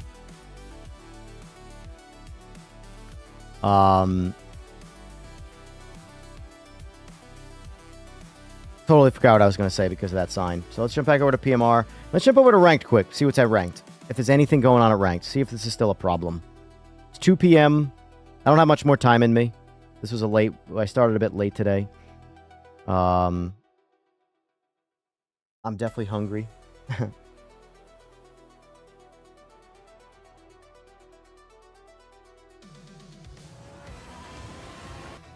It sucks though, because I have PMR and AMS2, and they're my favorite games, and they're just the least players. Especially PMR.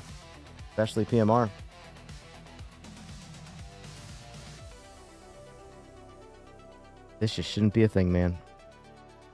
This just shouldn't be a thing. Alright, let's do this. Let's test out their registration system.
Medium downforce has 3 wing.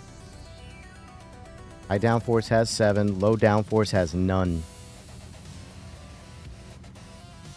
Let's try medium downforce. I think we're going to be high downforce for this. Actually, no, let's try high downforce. I'm just going to run it the way it is. Take fuel out, though.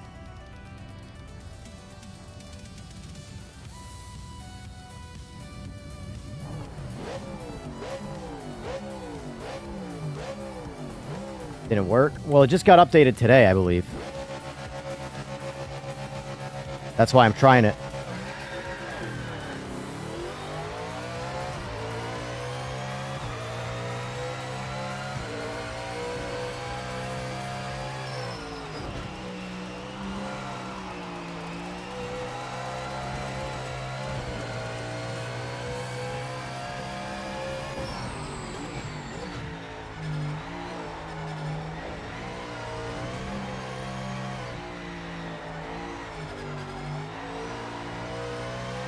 Still does the Mustang shit. Mustang just slides too much. By comparison to the AMG, that's the point. With the AMG's existence, unless you really, really, really like Mustangs, that makes this car kind of pointless.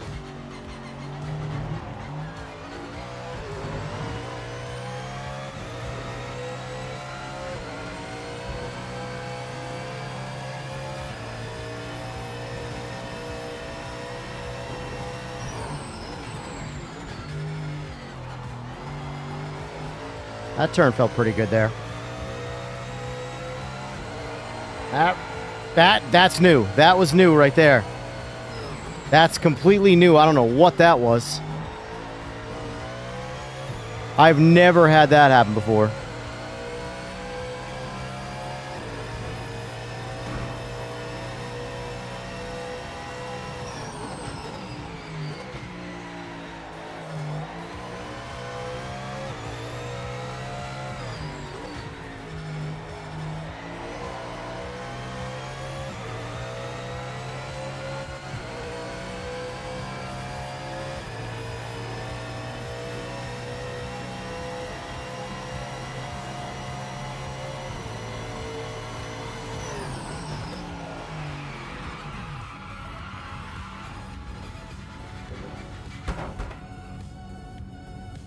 That doesn't happen with the default car right there. And this is high downforce.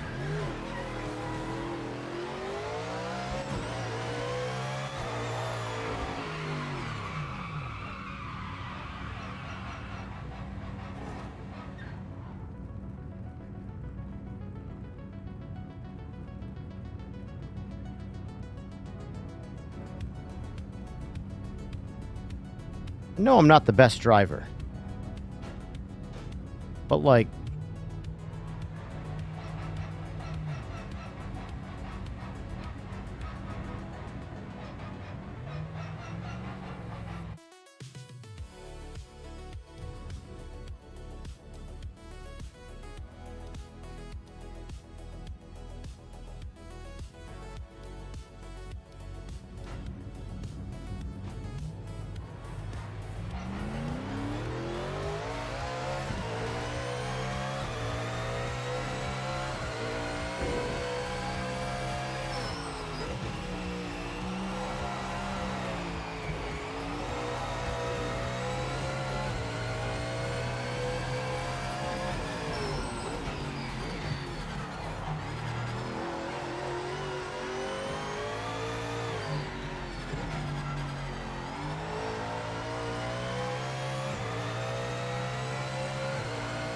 but the thing is that if that's a high downforce setup, you would imagine somebody's high downforce setup, you can overdrive the car compared to the default setup.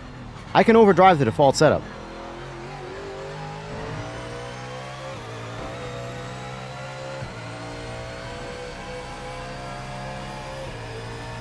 There's the flicker.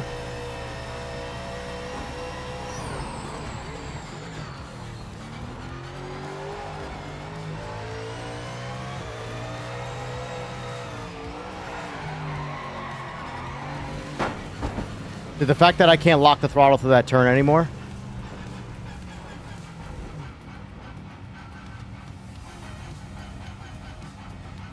You can't lock throttle in that turn.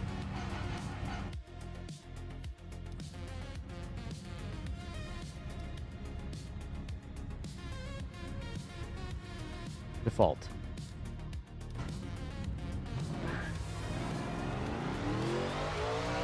Put TC on the exact same TC. Just to rule out TC.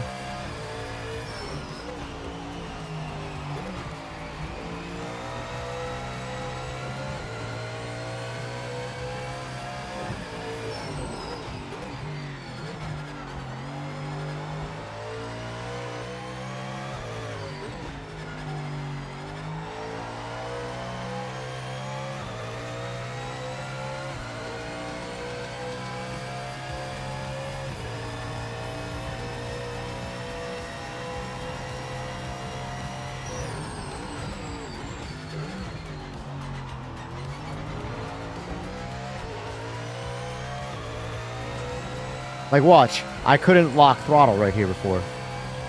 Or maybe it might have been the next turn. It was the next one.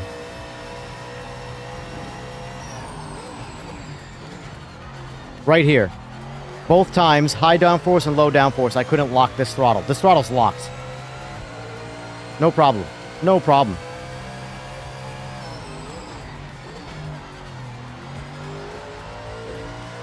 Now, I can understand the low downforce one not maintaining grip right there.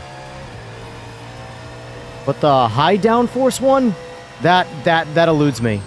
That's effortless right there. That right there, what I just did was effortless. And that's the default setup.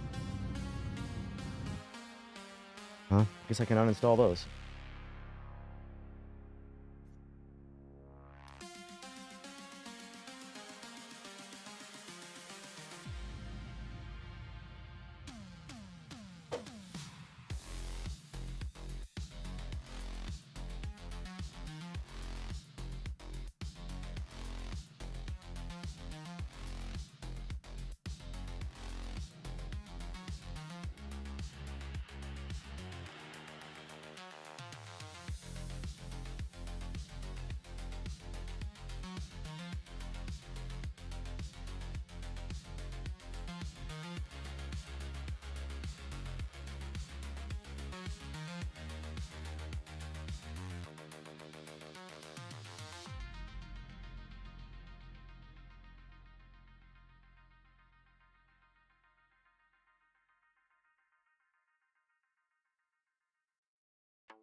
Yeah, the force to rank thing does seem to work. Every time I've used it, I've relied on it, and it hasn't been a problem yet. So we'll see if this breaks that chain.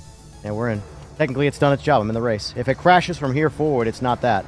But see what I'm saying, though, about, like, I think that they should switch over the races to cinematic. You got these, like, ugly pixelated clouds right now. Cinematic looks beautiful right now. I feel like if they're not going to be able to do, like, a complex weather system, cinematic's what they should be running for ranked. It looks beautiful.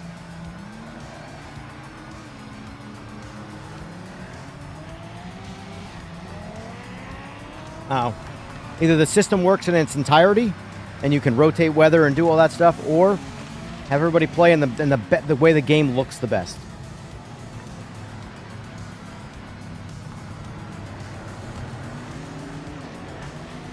Just my thought. Well, yeah, I'm very confused by that setup because I fully understand and recognize a low downforce setup being harder to drive through those turns. Like, I have to lift off throttle, I have to drive the car more, right? But where I'm confused is that the high downforce setup has less overall grip through that sweeping turn to the point where I have to choke up on throttle, and then the default setup, which has less downforce. I'm so confused. Like, you would imagine the high downforce setup would just be like maximum grip. Like, I built this car to drive the hardest. It's got the most grip. But you will be punished in the straights because it's got the most downforce. And then the opposite with the low downforce. You got to do the most driving on throttle. You got to be very, very gentle. You got to drive the car cautiously. But Spa, Monza, Daytona, sayonara on the big end. I'm just confused why the default setup drove better and I could drive it harder than a high downforce setup.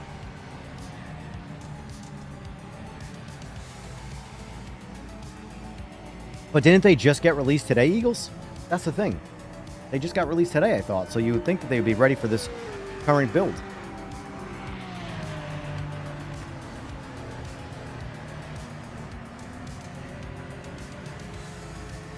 Oh well. Default setup it is for me. I'm just lazy, so I don't really care enough. You know?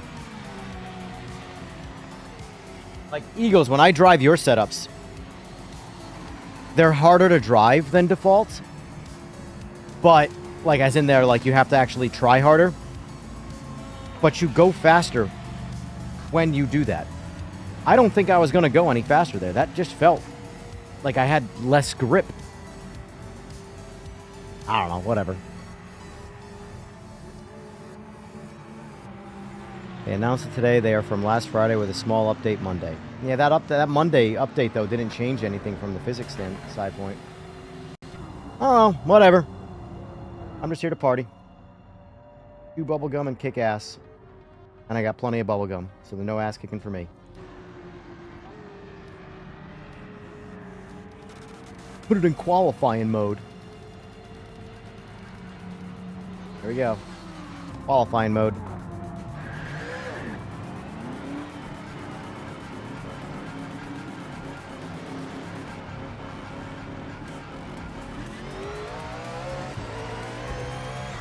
Yellow flag.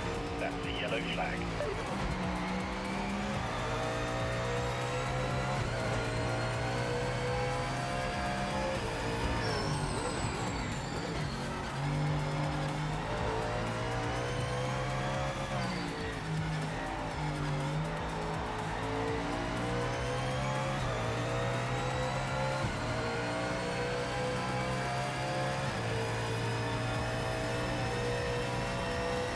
I do wish AMS2 had a rank mode.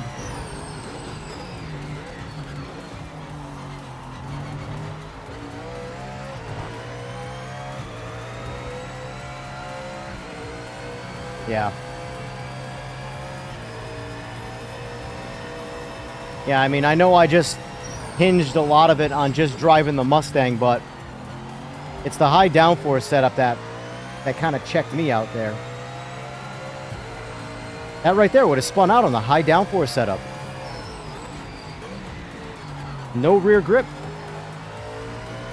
I should have checked tire pressure. That was the one thing I didn't look at with the setups because I'm curious. A lot of guys like to add a shit ton of tire pressure to their setups. You've got 5 minutes left.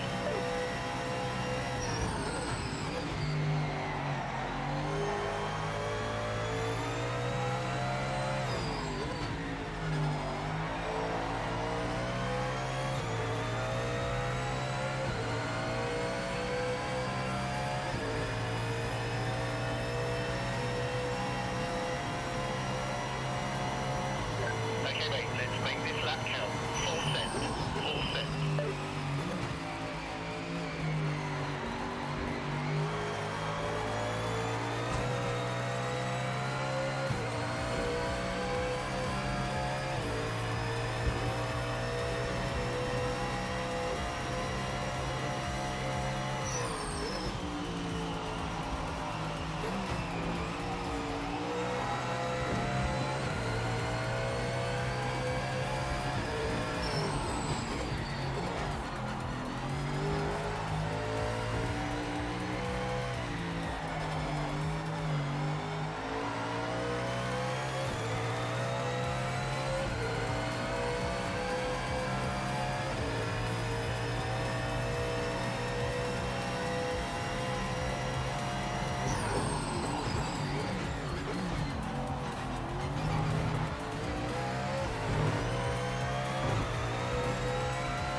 wonder if people are qualifying on the wets.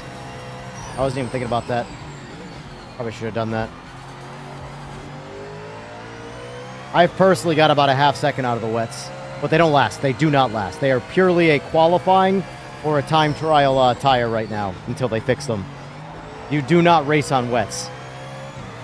You're going to go faster for 1 or 2 laps, and then you're going to be all over the place trying to get grip.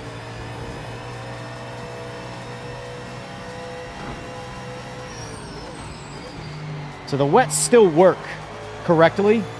They're just, their initial grip is too much because they're not scaled to the new tires. Yeah, this is ranked.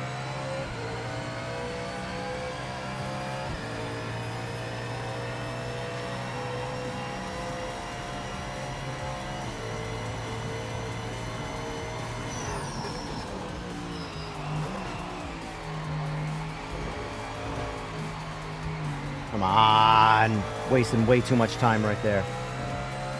Way too much time.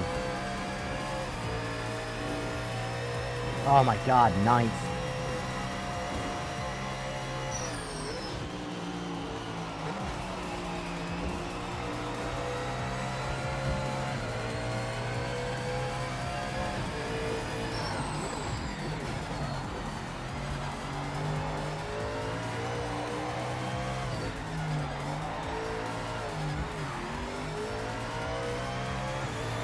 Junk.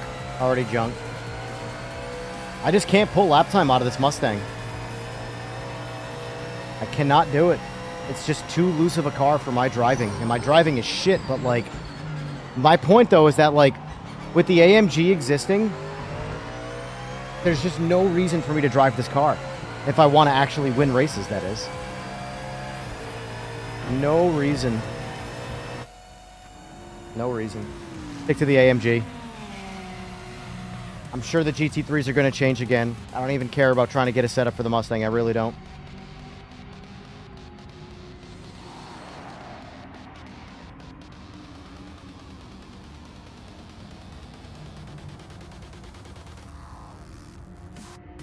Let's see. So, what is 9th? 9th place is a Merc. Nope. Sorry, a Porsche. 8th place is the Lamborghini. Porsche again for 7th. 6th is the Lamborghini. 5th is the Lamborghini. Weighs in the Merc. Dennis is maybe the Corvette. Can't tell if that's the Corvette or the Porsche. Floppy is in the Lamborghini. No, I think he might be in the BMW Virago. But either way, 18th, 17th, Merc 16th, 15th, no idea what that one is. 13th, no idea what that is. Bosco, I think, might be the Mustang. So there's 2 Mustangs. 2 Mustangs. And that's the problem, Eagles. Like I said this, I was saying this yesterday when it comes to like the balancing of the Mustang doesn't out-accelerate the Merc. In fact, the Merc is actually stronger in a straight line. Default setup for default setup, low downforce, you name it, the Merc out-accelerates the Mustang right now. After this ranked race, I'll show you what I mean. I'll go to the test center and I'll show you. Because I tested all this stuff before the actual update hit. The Merc was faster. So the Merc being more stable and also faster in a straight line, there is no reason to have to use the Mustang if the Merc exists.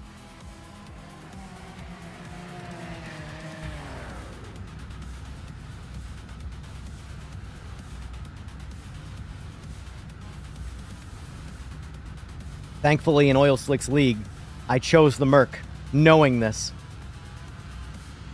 Merc is so much better. Oh, I hate it. I hate it. Why does everybody shit on the Mustang in these sims?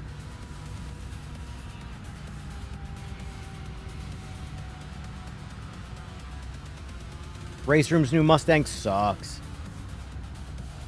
LMU's isn't bad, admittedly. I hate to say that. LMU's done the best job on a Mustang so far.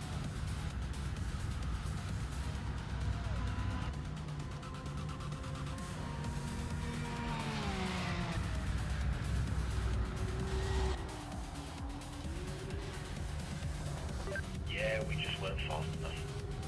Let's see how the race pans out. Yeah, so there's 2 Mustangs. Opportunity to nick a point or two. Hey, at least I won that race, right? I'm the faster of the 2 slow cars.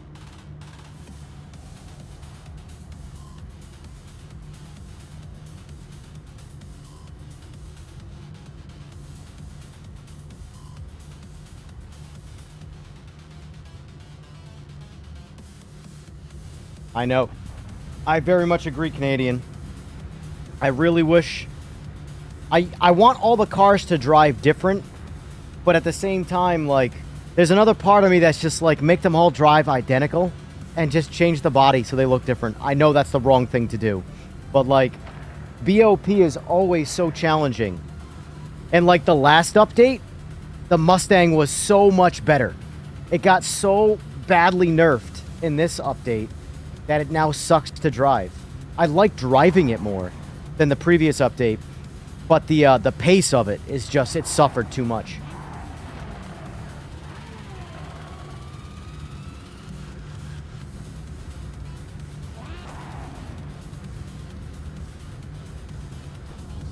Come on, mate. Nail this start. Oh, that sucks, Jorge.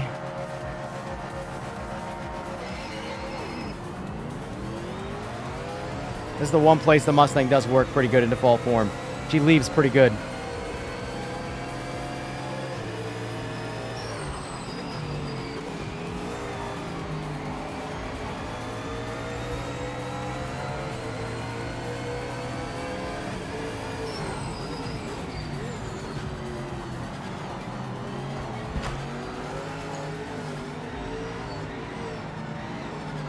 I always drive too defensively and give up positions, and other people don't drive defensively. They just drive like we're jousting, or it's a game of chicken. They'll move before me. I'll force them.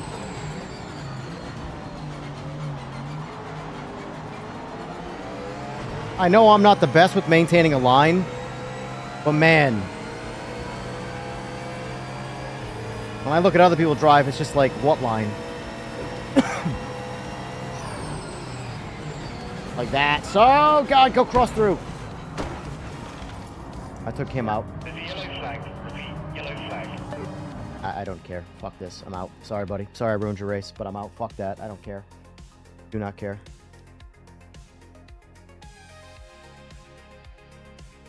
I missed the brake marker. I tried to pick a spot in between everybody to go through to crash, and I took one guy out with me.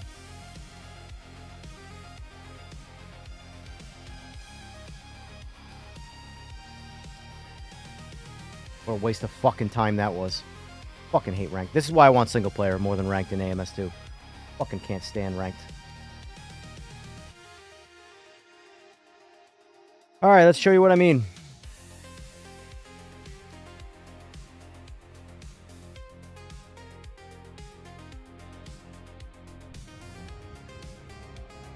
Alright, so we're going to pick a spot to start. Actually, we're kind of already there since we're in the race form here. So what we're going to do is we're going to go by what speed. See the first sign? It might be hard to see. We pull up to this white line. Alright. It's hard to see, but that little black sign, it's the first major sign. We're going to see what mile per hour I hit at that sign. Canadian, that was more my fault than anything else. And I'm just aggravated. Because I fucked it up. And I took someone else out with me. That was my fault. I'm just still pissed. Either way. Alright, so here we go. We're going to see what speed we hit before the sign.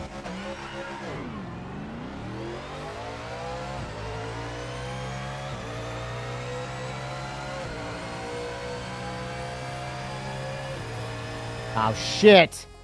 Never mind. I gotta use the other layout. My bad. Gotta use this layout.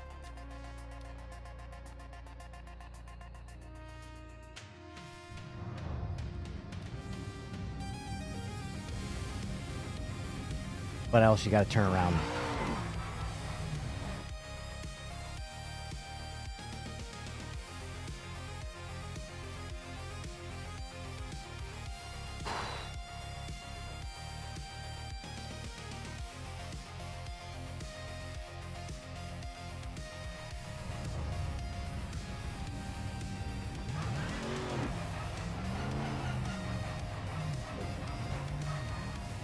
This is the shit I did before the update came out to test the car's BOP. Or some of the car's BOP anyway. Straight line power. Alright, so let's line it up. Alright, lined up, and now we're going to go for that sign. We're going to see, what does this car do?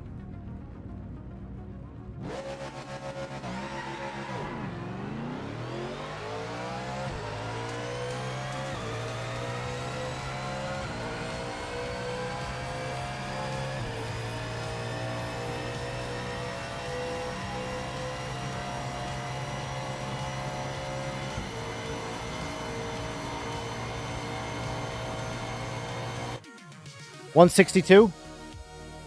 Yeah, 162 right there. Now let's bury it out the end before let's see what we get for top speed. But this is an all default car. We hit 162 by that sign. So let's do this. Back on the gas.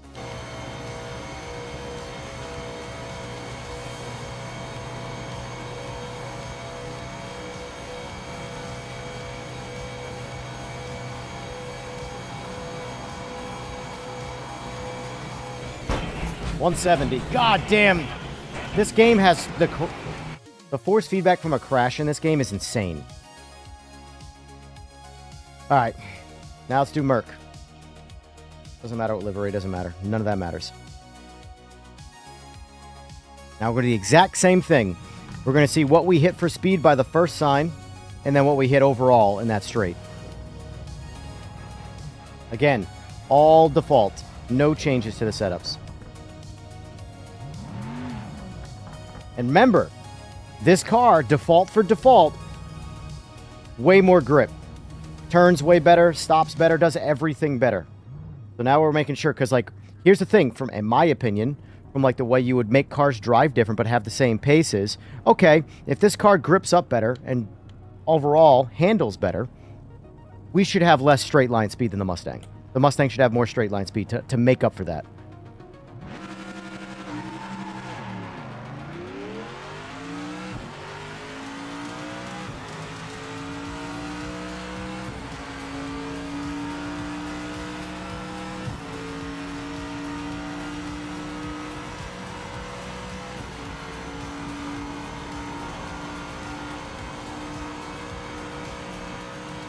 $167.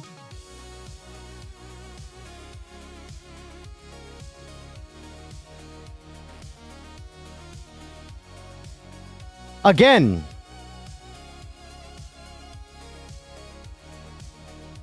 What's the point of the Mustang right now? Back in, let's see what we do top speed.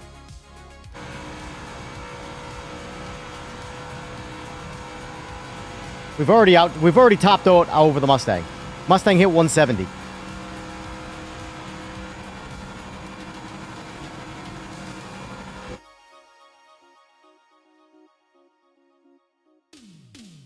So not only does the Merc laterally accelerate better, have better grip, slide less, it is that much faster in a straight line.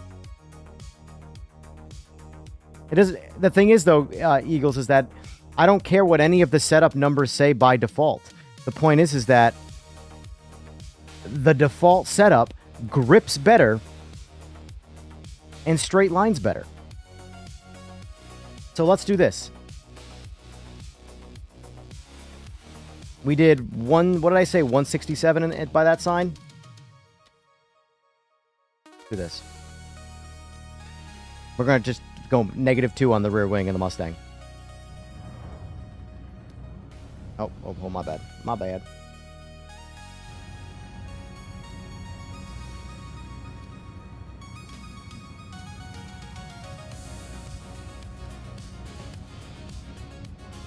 So, it already handles worse than the Merc, with more downforce than the Merc, according to the number, anyway. So now, we have as little downforce as possible to see if we can match the speed of the Merc.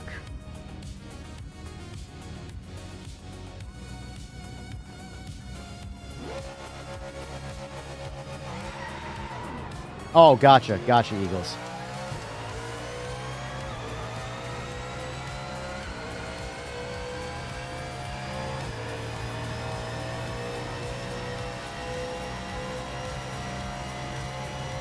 The number to beat's 167. Or at least match. 165, and that was arguably 164. But either way, whether it's 164 or 165, it's not 167. Keep going.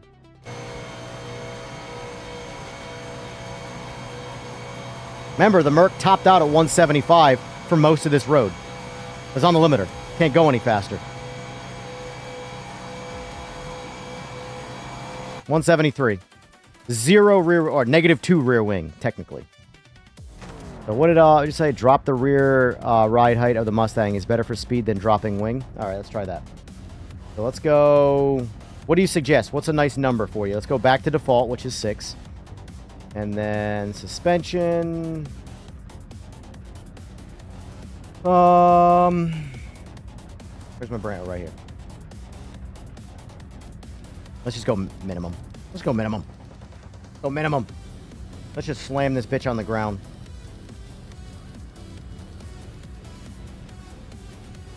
Actually, we'll drop on the front end in this game, create more front downforce, which therefore will create slower top speed.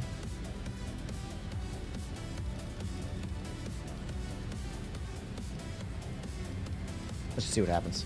Let's just see what happens. Push all the numbers. Push all the numbers. All right, so back to default wing. Slam the car to the ground. Slammed.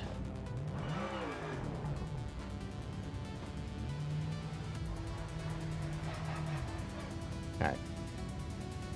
EMR achievement hunting stream. Now we're just showing up how the Mustang is pointless next to the AMG. That's what I'm doing anyway. All right, here we go.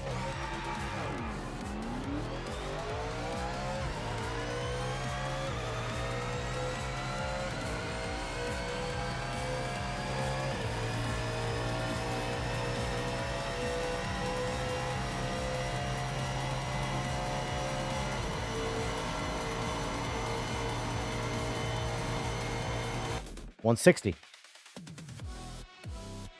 Far cry from 167. But we dropped the front end too, so let's just put the car back to default. Let's only lower the... Oh. Duh. Wrong button. Alright, vehicle setup. Load default. Default. Suspension. Slam the rear end. And nothing else.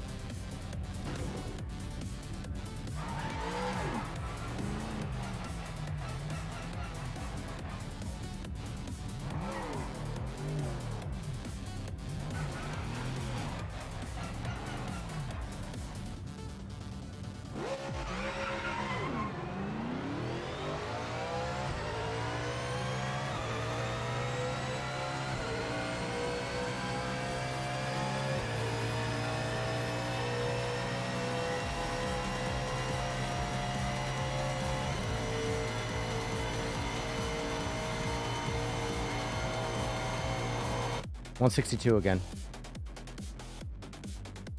So the rear wing did do more for top speed than the rear suspension did. Rear suspension, according to that, it was the same top speed regardless.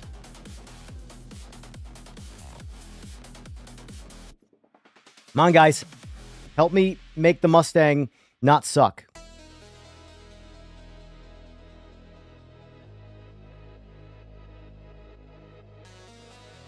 Ran 4 down in the back, 2 up in the front.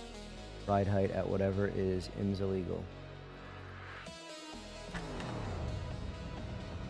We'll have a Chevy badge on it, right?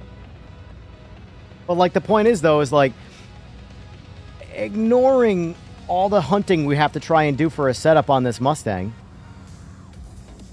The default setups comparing Merc and Mustang, the Mustang grips way better laterally.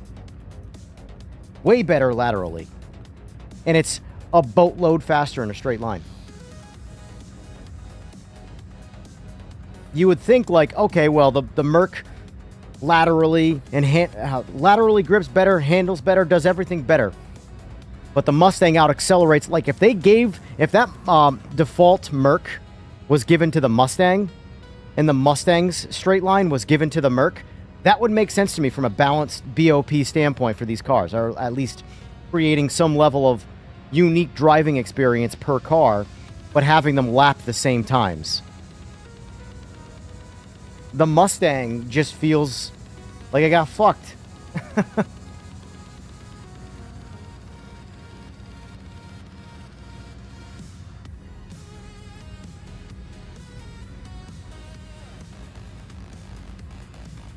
It didn't work. Actually, you know, I got an idea. Let's try that. Let's try his setup. Do that right now. Low downforce. All right, let's see how his low downforce setup works. What we do for top speed. High downforce has less grip than default by like a lot, which has me a bit confused, honestly. I understand why low downforce would be like that, but I don't understand why high downforce setup would have less lateral grip than the default setup. All right, here we go.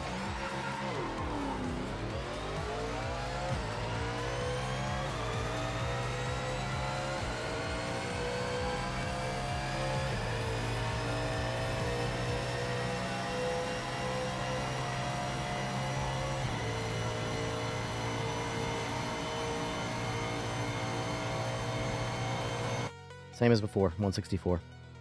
Car's just not fast. It's that the bottom line, guys, is this car is just not fast enough for to be relevant next to the Merc. This car is not fast enough. For anybody who missed it, let's just jump back in the Merc. We're gonna do the opposite in the Merc, actually. Let's just do one more. I'll jump in that next, Slick. Let me jump in the Merc quick, and I'm actually gonna max out the rear wing. I'm just curious. I'm curious how much I can slow the car down by comparison to the Mustang. If I go max rear wing and I still top end the Mustang, or it's not top ending, it's out accelerating it everywhere, but then like fucking Mustang's junk. All right, max rear wing, which is only 2 clicks, so I still expect this thing to out accelerate the Mustang, unless those 2 clicks are heavily programmed.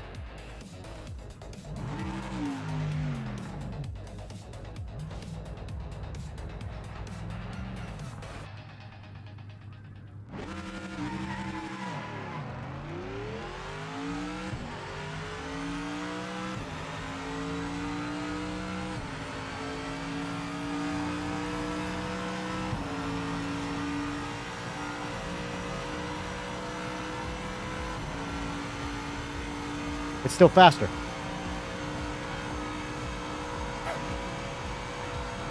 We lost 1 mile per hour by that sign going to max rear wing.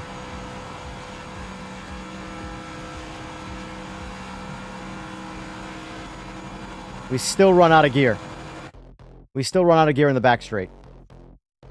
It does slow down more so top end with the rear wing than it does at the stand. Or at the sign, sorry. But like,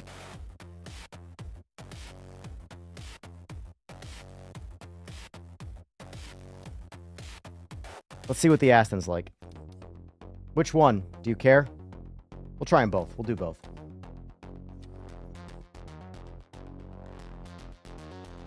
The Mustang got nerfed too much, yes. And here's the thing. The Mustang needed to get nerfed because it was way too fast in the last update. Or the last build. But now it's like a stove. It's just not fast. Here's the thing. If it could either be a grip monster and be slow in the straights, or be the way it is and slip and slide all over the place, but be a missile in the straights. And it's a turd in the straights, and it has no lateral grip by comparison to the other cars. So it makes it a useless car. It's a fun car. I love driving it. It's not fast. It needs to be, honestly, like if it were me and I was the one making the decision on it, I would make the car a lot faster in the straights. I would not change the way it handles. I like the way it handles. I like that it's a challenge, but it doesn't, for the extra added challenge, it's also slower in the straights. So what's the point?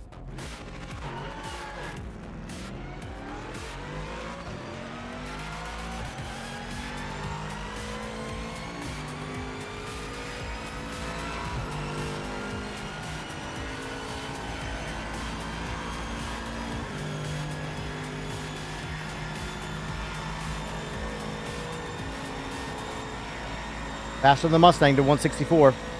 So default, Aston is 2 miles an hour faster by that sign.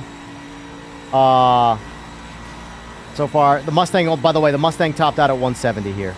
So it's faster than the Mustang. Yeah, so this one still tops out. Not as fast as the Merc. Let's do this. Vehicle setup. See how much room we have to play with here. Ooh, there's not a lot of rear wing. So...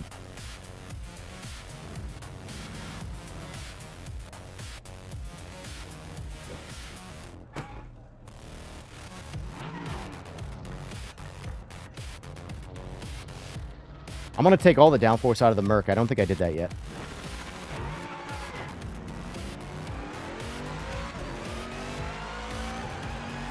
The Merc is one of the OP cars. I don't think it's the fastest one, but I just think there's some slow cars in this class right now.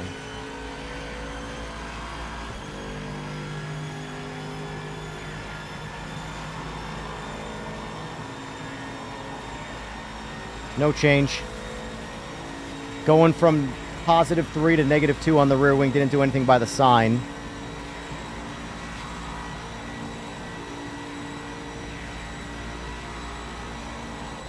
Yeah, it didn't do shit. Didn't do shit. Well, I can tell you this, regardless of what anybody thinks OP is, the Merc's existence makes the Mustang pointless. The only way you have an... It added 1 mile an hour top speed, and we didn't gain anything by the sign. So let's do this.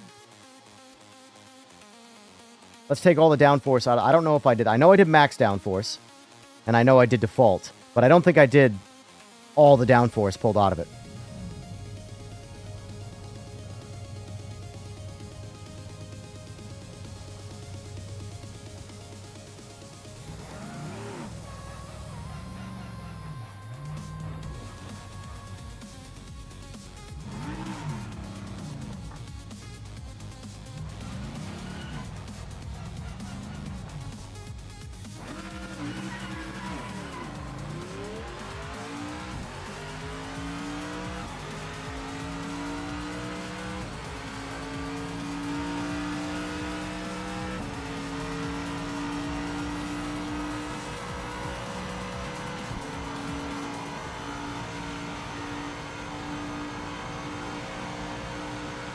No difference. Zero difference in pulling all the wing out of it.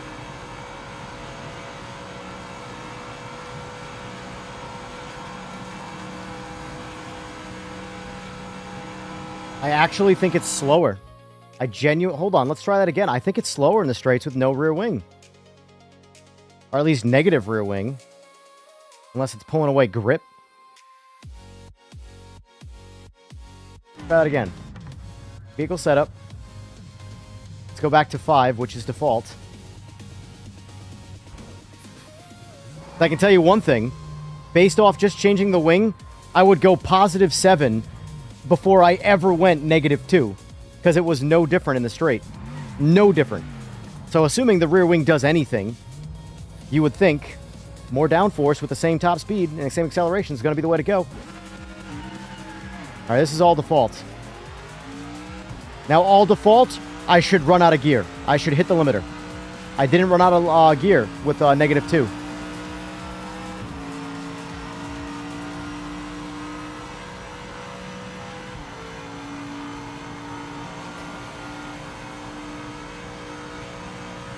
$167. It did 166 with -2. Watch, we're going to hit the limiter. We're going to run out of gear.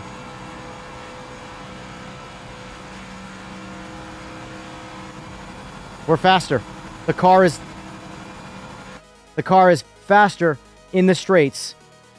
Let's try one more scenario. Let's go 0 on the rear wing. Maybe there's some weird anomaly when we go -2. It's creating liftoff and the tires are spinning. Let's find out.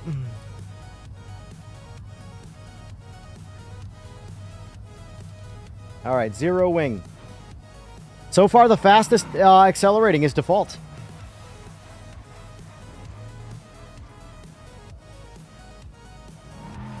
Yeah, but I'm also slick. I'm also logging the sign. The rear side, the first sign we're hitting is more practical, is a more realistic, like straight line performance, And the only time you're ever going to be burying the car like that is in very, very, very limited scenarios. That's why I use the first sign as like the first measuring point. All right, so this is the full. Sorry, this is zero wing.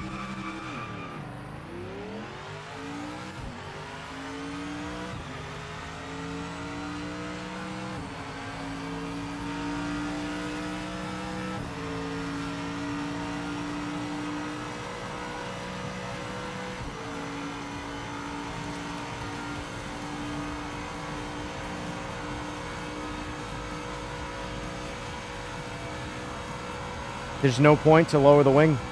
I don't think there's a point to lower this wing.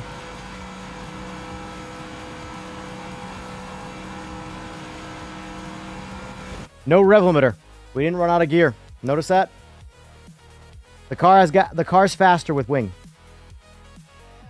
To me, that's programming. Not the way physics work, but you know. The only real life scenario where the wing could give you more top speed, like with more downforce, I mean, is if up top the tires start spinning. But even still, we would hit the limiter still. We would still run out of gear. We'd still hear that, but we would just be going at a slower mile per hour because the tires start spinning from the atmosphere, pushing back on it.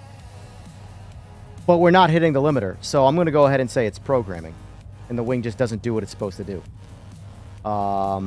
Let's try 2. Try 2. See if we can find the perfect sweet spot for straight line speed. It isn't, Sabby, because when you try and do, if you try out coming out of a low speed turn like a hairpin with a Mustang, you're going sideways. It spins the tire a shit ton. It has just less grip, unfortunately. Even if it could out accelerate the Merc, full grip for full grip, it doesn't have the grip, so it's a moot point, you know?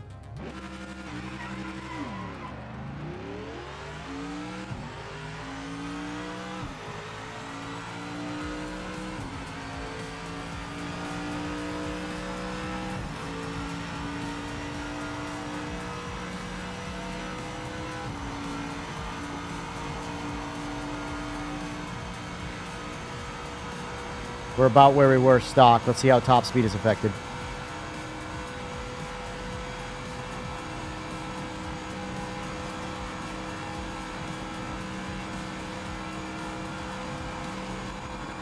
It's weird. It's so weird.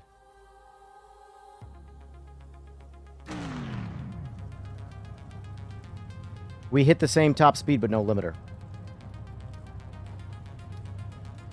I'd love to see like the code, like things that are going on behind the scenes in this game right now in terms of like the what's calculating this. All right, so we bumped it up one rear wing. We haven't seen 176 yet, but it's what's the part that's that's like messing with me a little bit is the fact that we're hitting the limiter at different mile per hour. Which the only thing I can fathom from a realistic standpoint is we're spinning tire versus not spinning tire.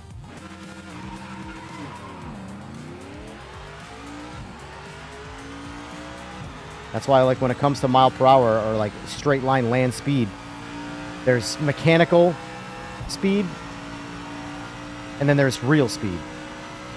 Like, your speedometer on your motorcycle, that's always wrong, is mechanical speed. That's what, if all of the geometry worked out correctly, that's the speed you would be going. But because of all these other anomalies, you're not getting to that speed. I didn't see what speed we were just doing at that first sign. Wasn't paying attention. Looks like 167 again. Yeah, so that's operating like it was before. So, in all honesty, guys,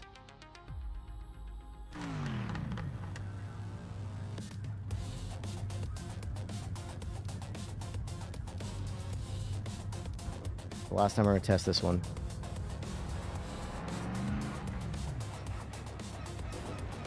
I think the way to go is going to be full rear wing, man. Unless the car just somehow doesn't rotate at all with full rear wing. To the point where it just you've just created an understeer situation, but honestly, like,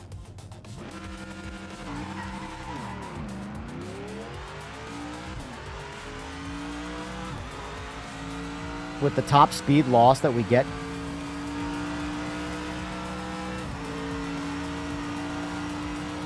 I don't think it matters. This is maximum rear wing. We're down 1 mile an hour at the first sign.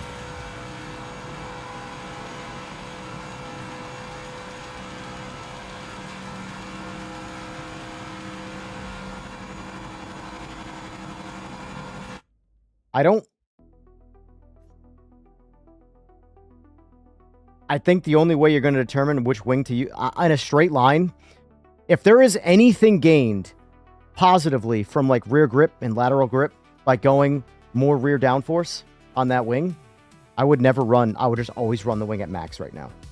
Based off what I'm seeing in a straight line. Straight line is barely suffering. So if you gain anything, that's going to do a lot more. Like what we just lost right there in the straight, going from 5, which is default, to 7, is less than the draft if you're drafting a car. So, like,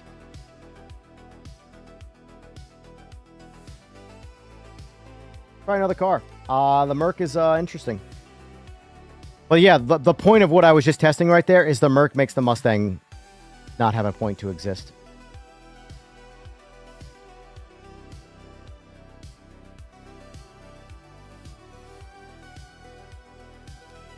I think with my testing, the Lamborghini was also super fast.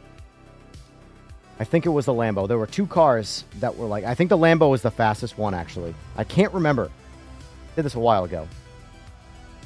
So, all default. I don't have anything for this car, so I've never changed anything. I've never even... Honestly, I really haven't even raced this car. This is the only thing I've done with this car, is test the straights. For what it's worth, I did report the Mustang was too slow in the straights. There's a reason why I knew this was going to be like this. I reported it before the patch came out, so it could get a bit of a buff. Here we are. Mustang sucks.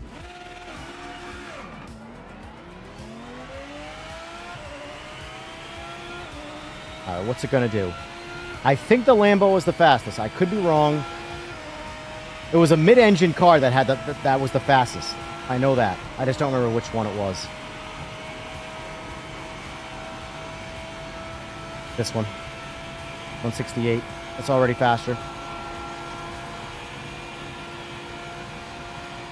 Yeah, this car's fast. Look how fast this car is by comparison.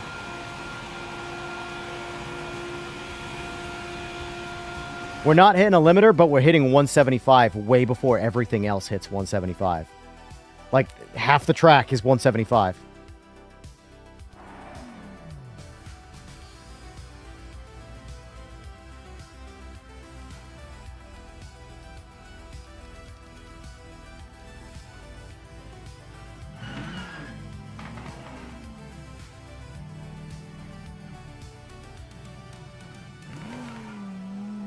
So max rear wing on the remember 162 is what the Mustang does. 162. This just did 168 in the same distance. That's a lot. That's a lot, guys.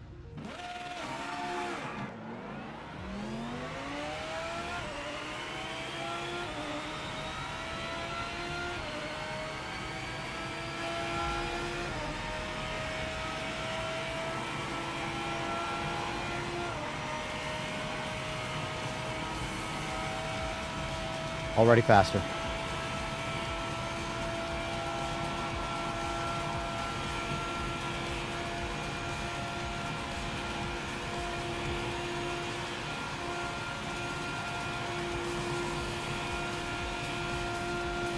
It loses a lot up top. And by a lot, I mean it loses 1 mile an hour, but it never gets to that 1 mile an hour difference. Whereas before, it would get there crazy quickly. All right, let's go minimum. What other cars you guys want to see for this? I know this is probably a silly test, but...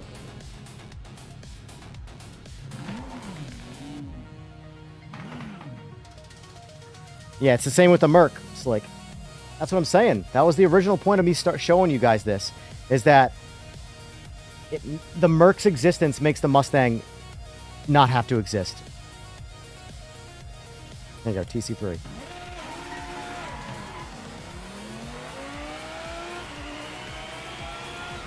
Now I'll try that next beat.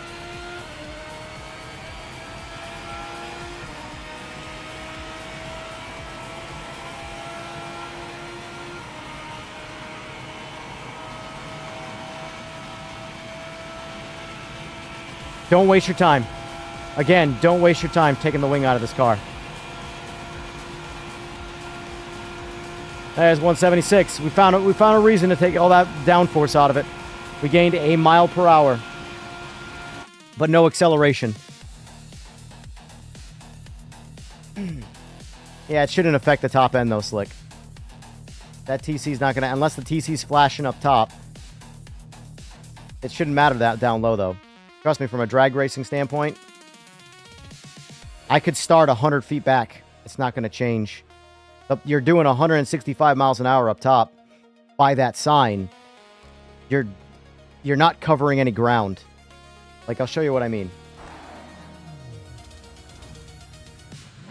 We'll just start earlier. This is one of the crazy things about drag. It's just about the mile per hour. All right, so there's the starting point there before, right? So let's back up.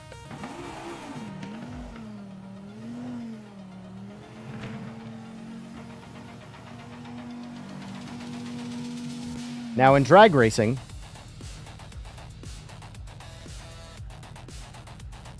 never mind. Oh, hold on. I forgot to put her on the limiter to keep this apples to apples.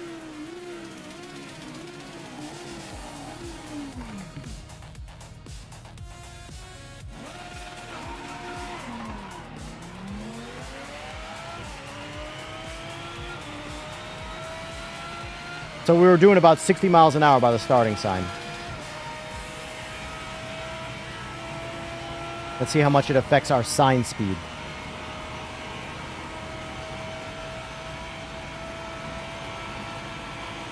$169. That's actually more than I thought it was going to be, if I'm being completely honest with you. I was expecting 1, maybe 2. So let's do this. Do the same test again with just TC. Oh, shit, hold on. Take the wing out of it.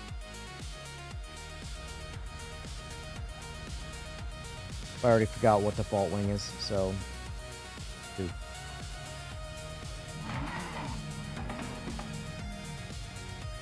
TC.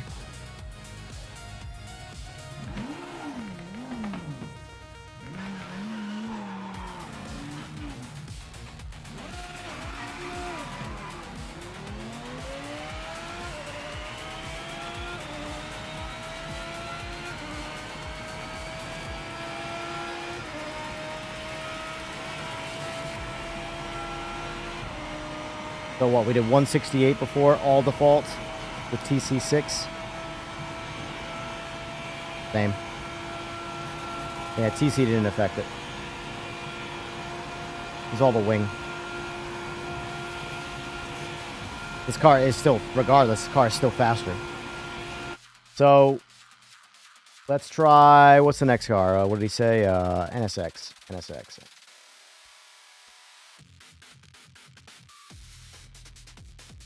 So far, the slowest, I want to say, believe it or not, I think the slowest straight line car, last time I did this, was the Porsche.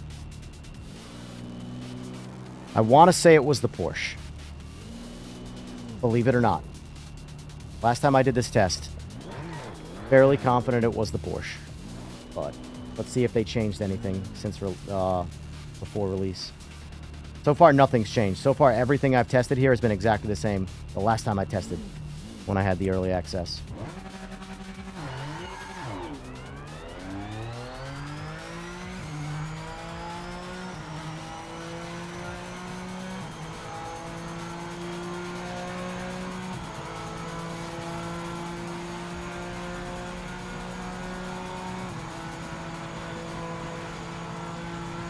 Still faster than the Mustang. So this one looks like it's on par with the Aston so far. Aston did 164 by the sign. I can't remember what it did top speed. I'm mostly focused on the sign, because the sign's what matters more. The top speed is like only for a few tracks does that actually mean something. So now let's pull all the wing out. God, it's got a lot of wing. Holy shit. This goes up to 12. Let's put all the wing in it. That's so, like... Why?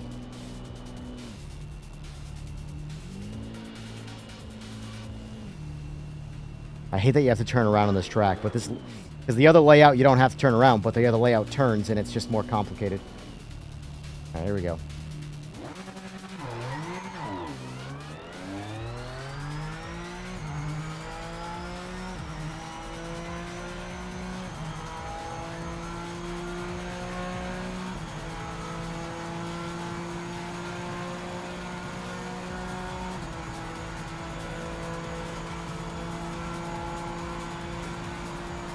Still faster than the Mustang.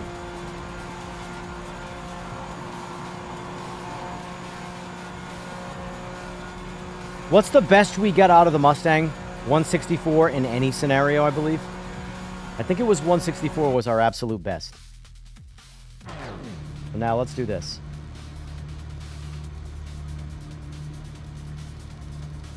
This only goes to 1. Like, why does this... I don't know. Whatever. I'm not going to ask questions. Play the game.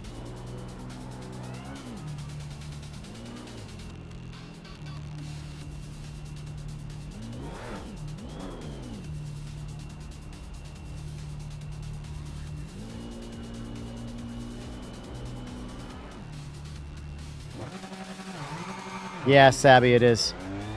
Don't ask. The visual bug that just came back randomly a couple updates ago and hasn't gone away yet. I don't know what causes it. It's entirely random. It'll come and it'll go. It'll flicker on and off.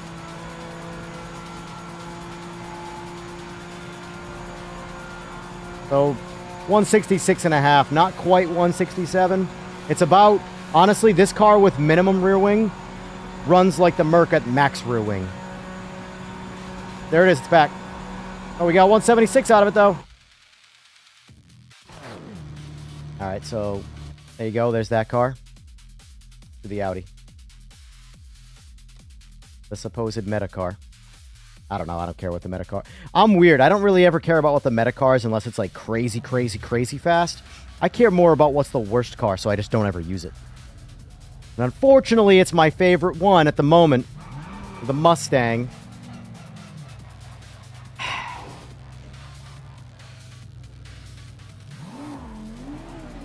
We'll try the Corvette next and see if Slick's put a Chevy motor in it.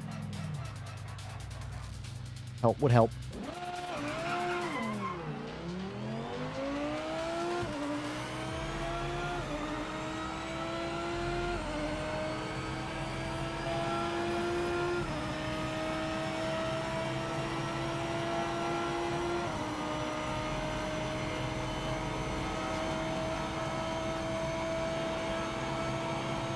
$166. Lambo's the fastest so far in a straight line, all default. You just get in any car, Lambo's the fastest.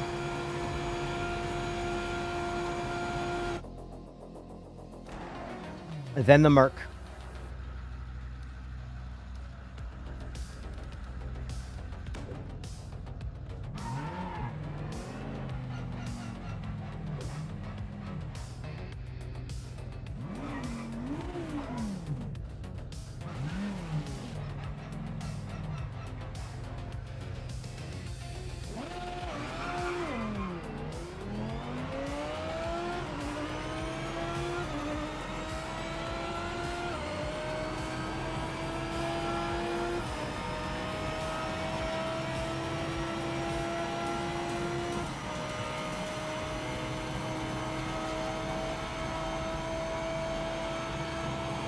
$167. Now it seems like it's on par with the default Merc.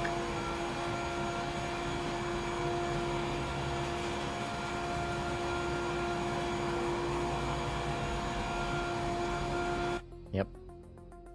So 0 wing on the Audi makes it the default Merc in terms of straight line speed.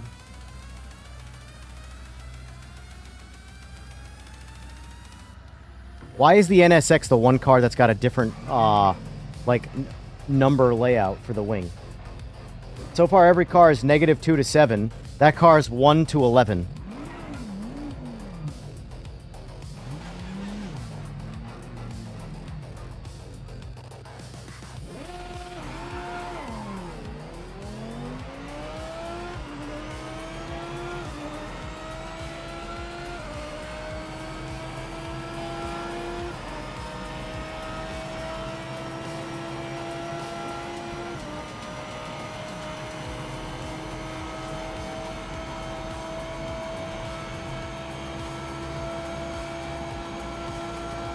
God, the Mustang is so slow.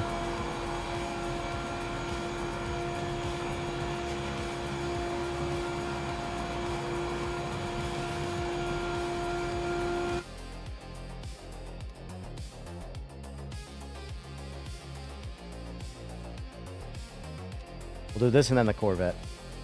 Let me use the bathroom quick. And I'm probably done.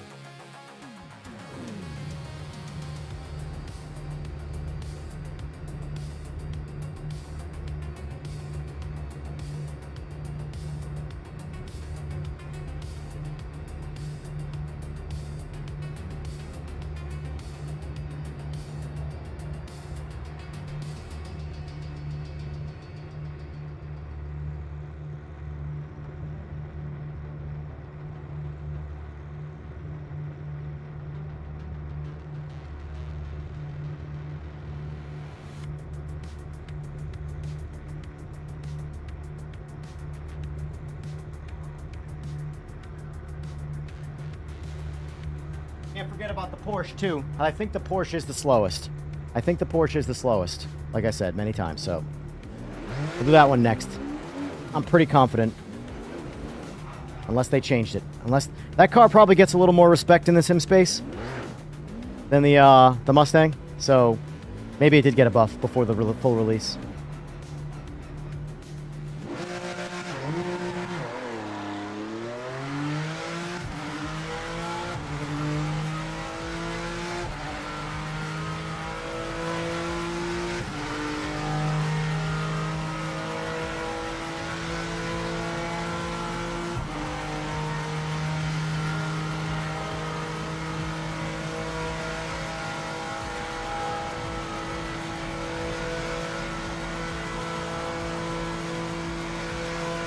Weak up top. It gets to the first sign really quick, but she hits a wall. She hits a wall.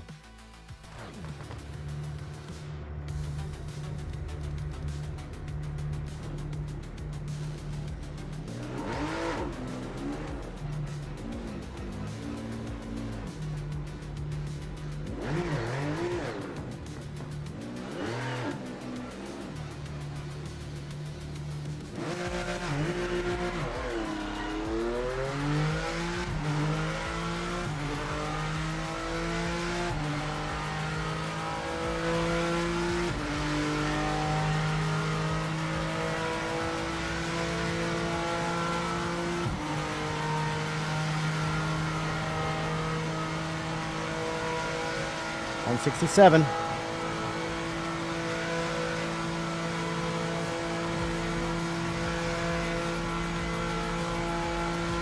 And there's our 175. 176! I think that held 176 the longest so far. BMW picks up a lot up top with no downforce. Or no wing, I should say. All right, let's try the old Porsche. Porsche. Oh, the amount of people who stopped watching. The funny thing is this too, right? So many people stopped watching the stream when I started doing the straight line shit. This is the most important part of the stream, if you give a shit about the actual racing side of things. I think it's a little bit funny. People's impatience and disinterest. You're actually getting some level of information that you don't have to do on your own. But this isn't telling me which sim is better, so therefore I have to, I don't care anymore.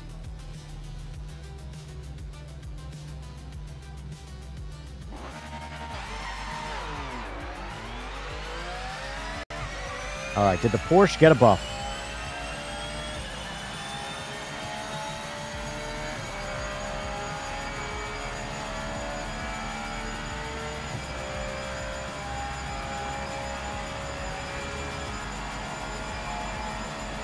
Nope, it did not. It is the slowest. 160. Weird. How did I know that? It's almost like I've done this whole fucking thing before. Look at that. Look how slow that thing was. Good thing is, though, is it handles good, so... Mustang doesn't handle good, by comparison. All right. Go all the way down on the wing. This car's got a lot of wing in it. Oh. This turning around's getting old. Getting old quick, boys.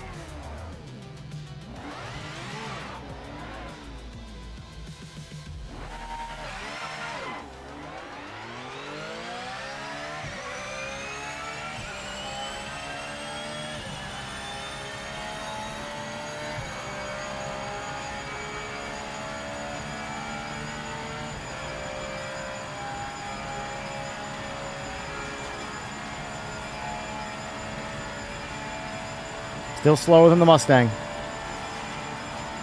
There you have it, folks. My brain remembered correctly. Who knew? The Porsche is the slowest straight line car in GT3 right now. Ironic because it was once the mega meta. And now it's not so much. All right, we're just going to do the Corvette and then we're done.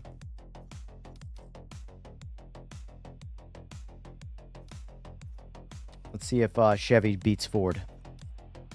What are we thinking, Slick? Chevy going to beat Ford?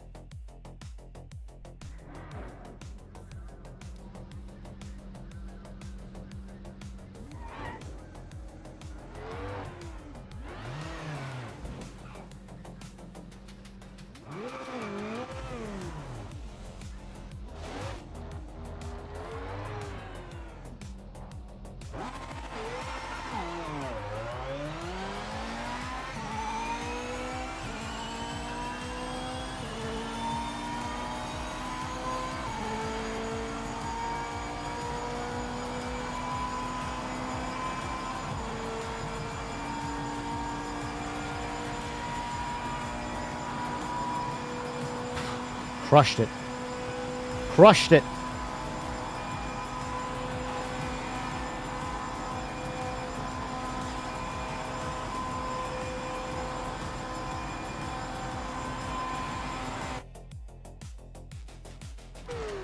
All right, let's pull the wing out.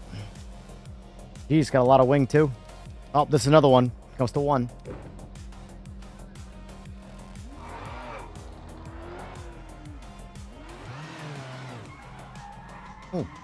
Oh, that worked out.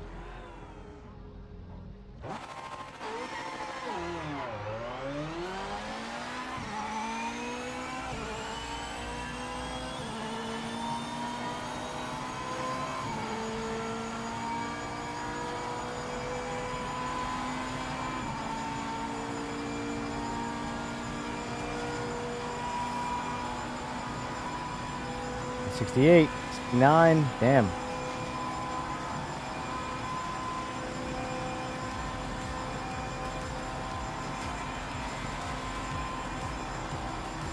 Oh, 177! Fastest GT3 in the game, top speed. Corvette. Who knew? So if the Corvette gets to be that fast in a straight line, why is the Mustang such a slug? Make a sense, So yeah, guys. Basically, my entire rant of that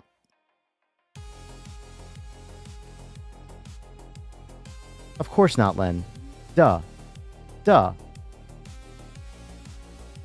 But how fast the car go? What? Yeah, the fastest driver always has the event. What happens if you have the same driver in two different cars? One car is faster. They go faster.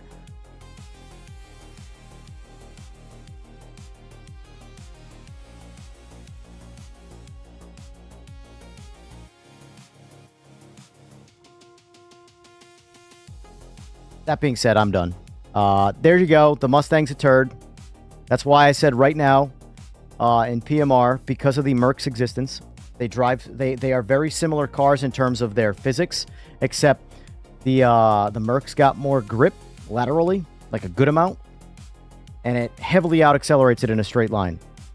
So, same skilled driver. There's really no reason to use the Mustang unless you really, really, really want to drive a car that's just slower around a track.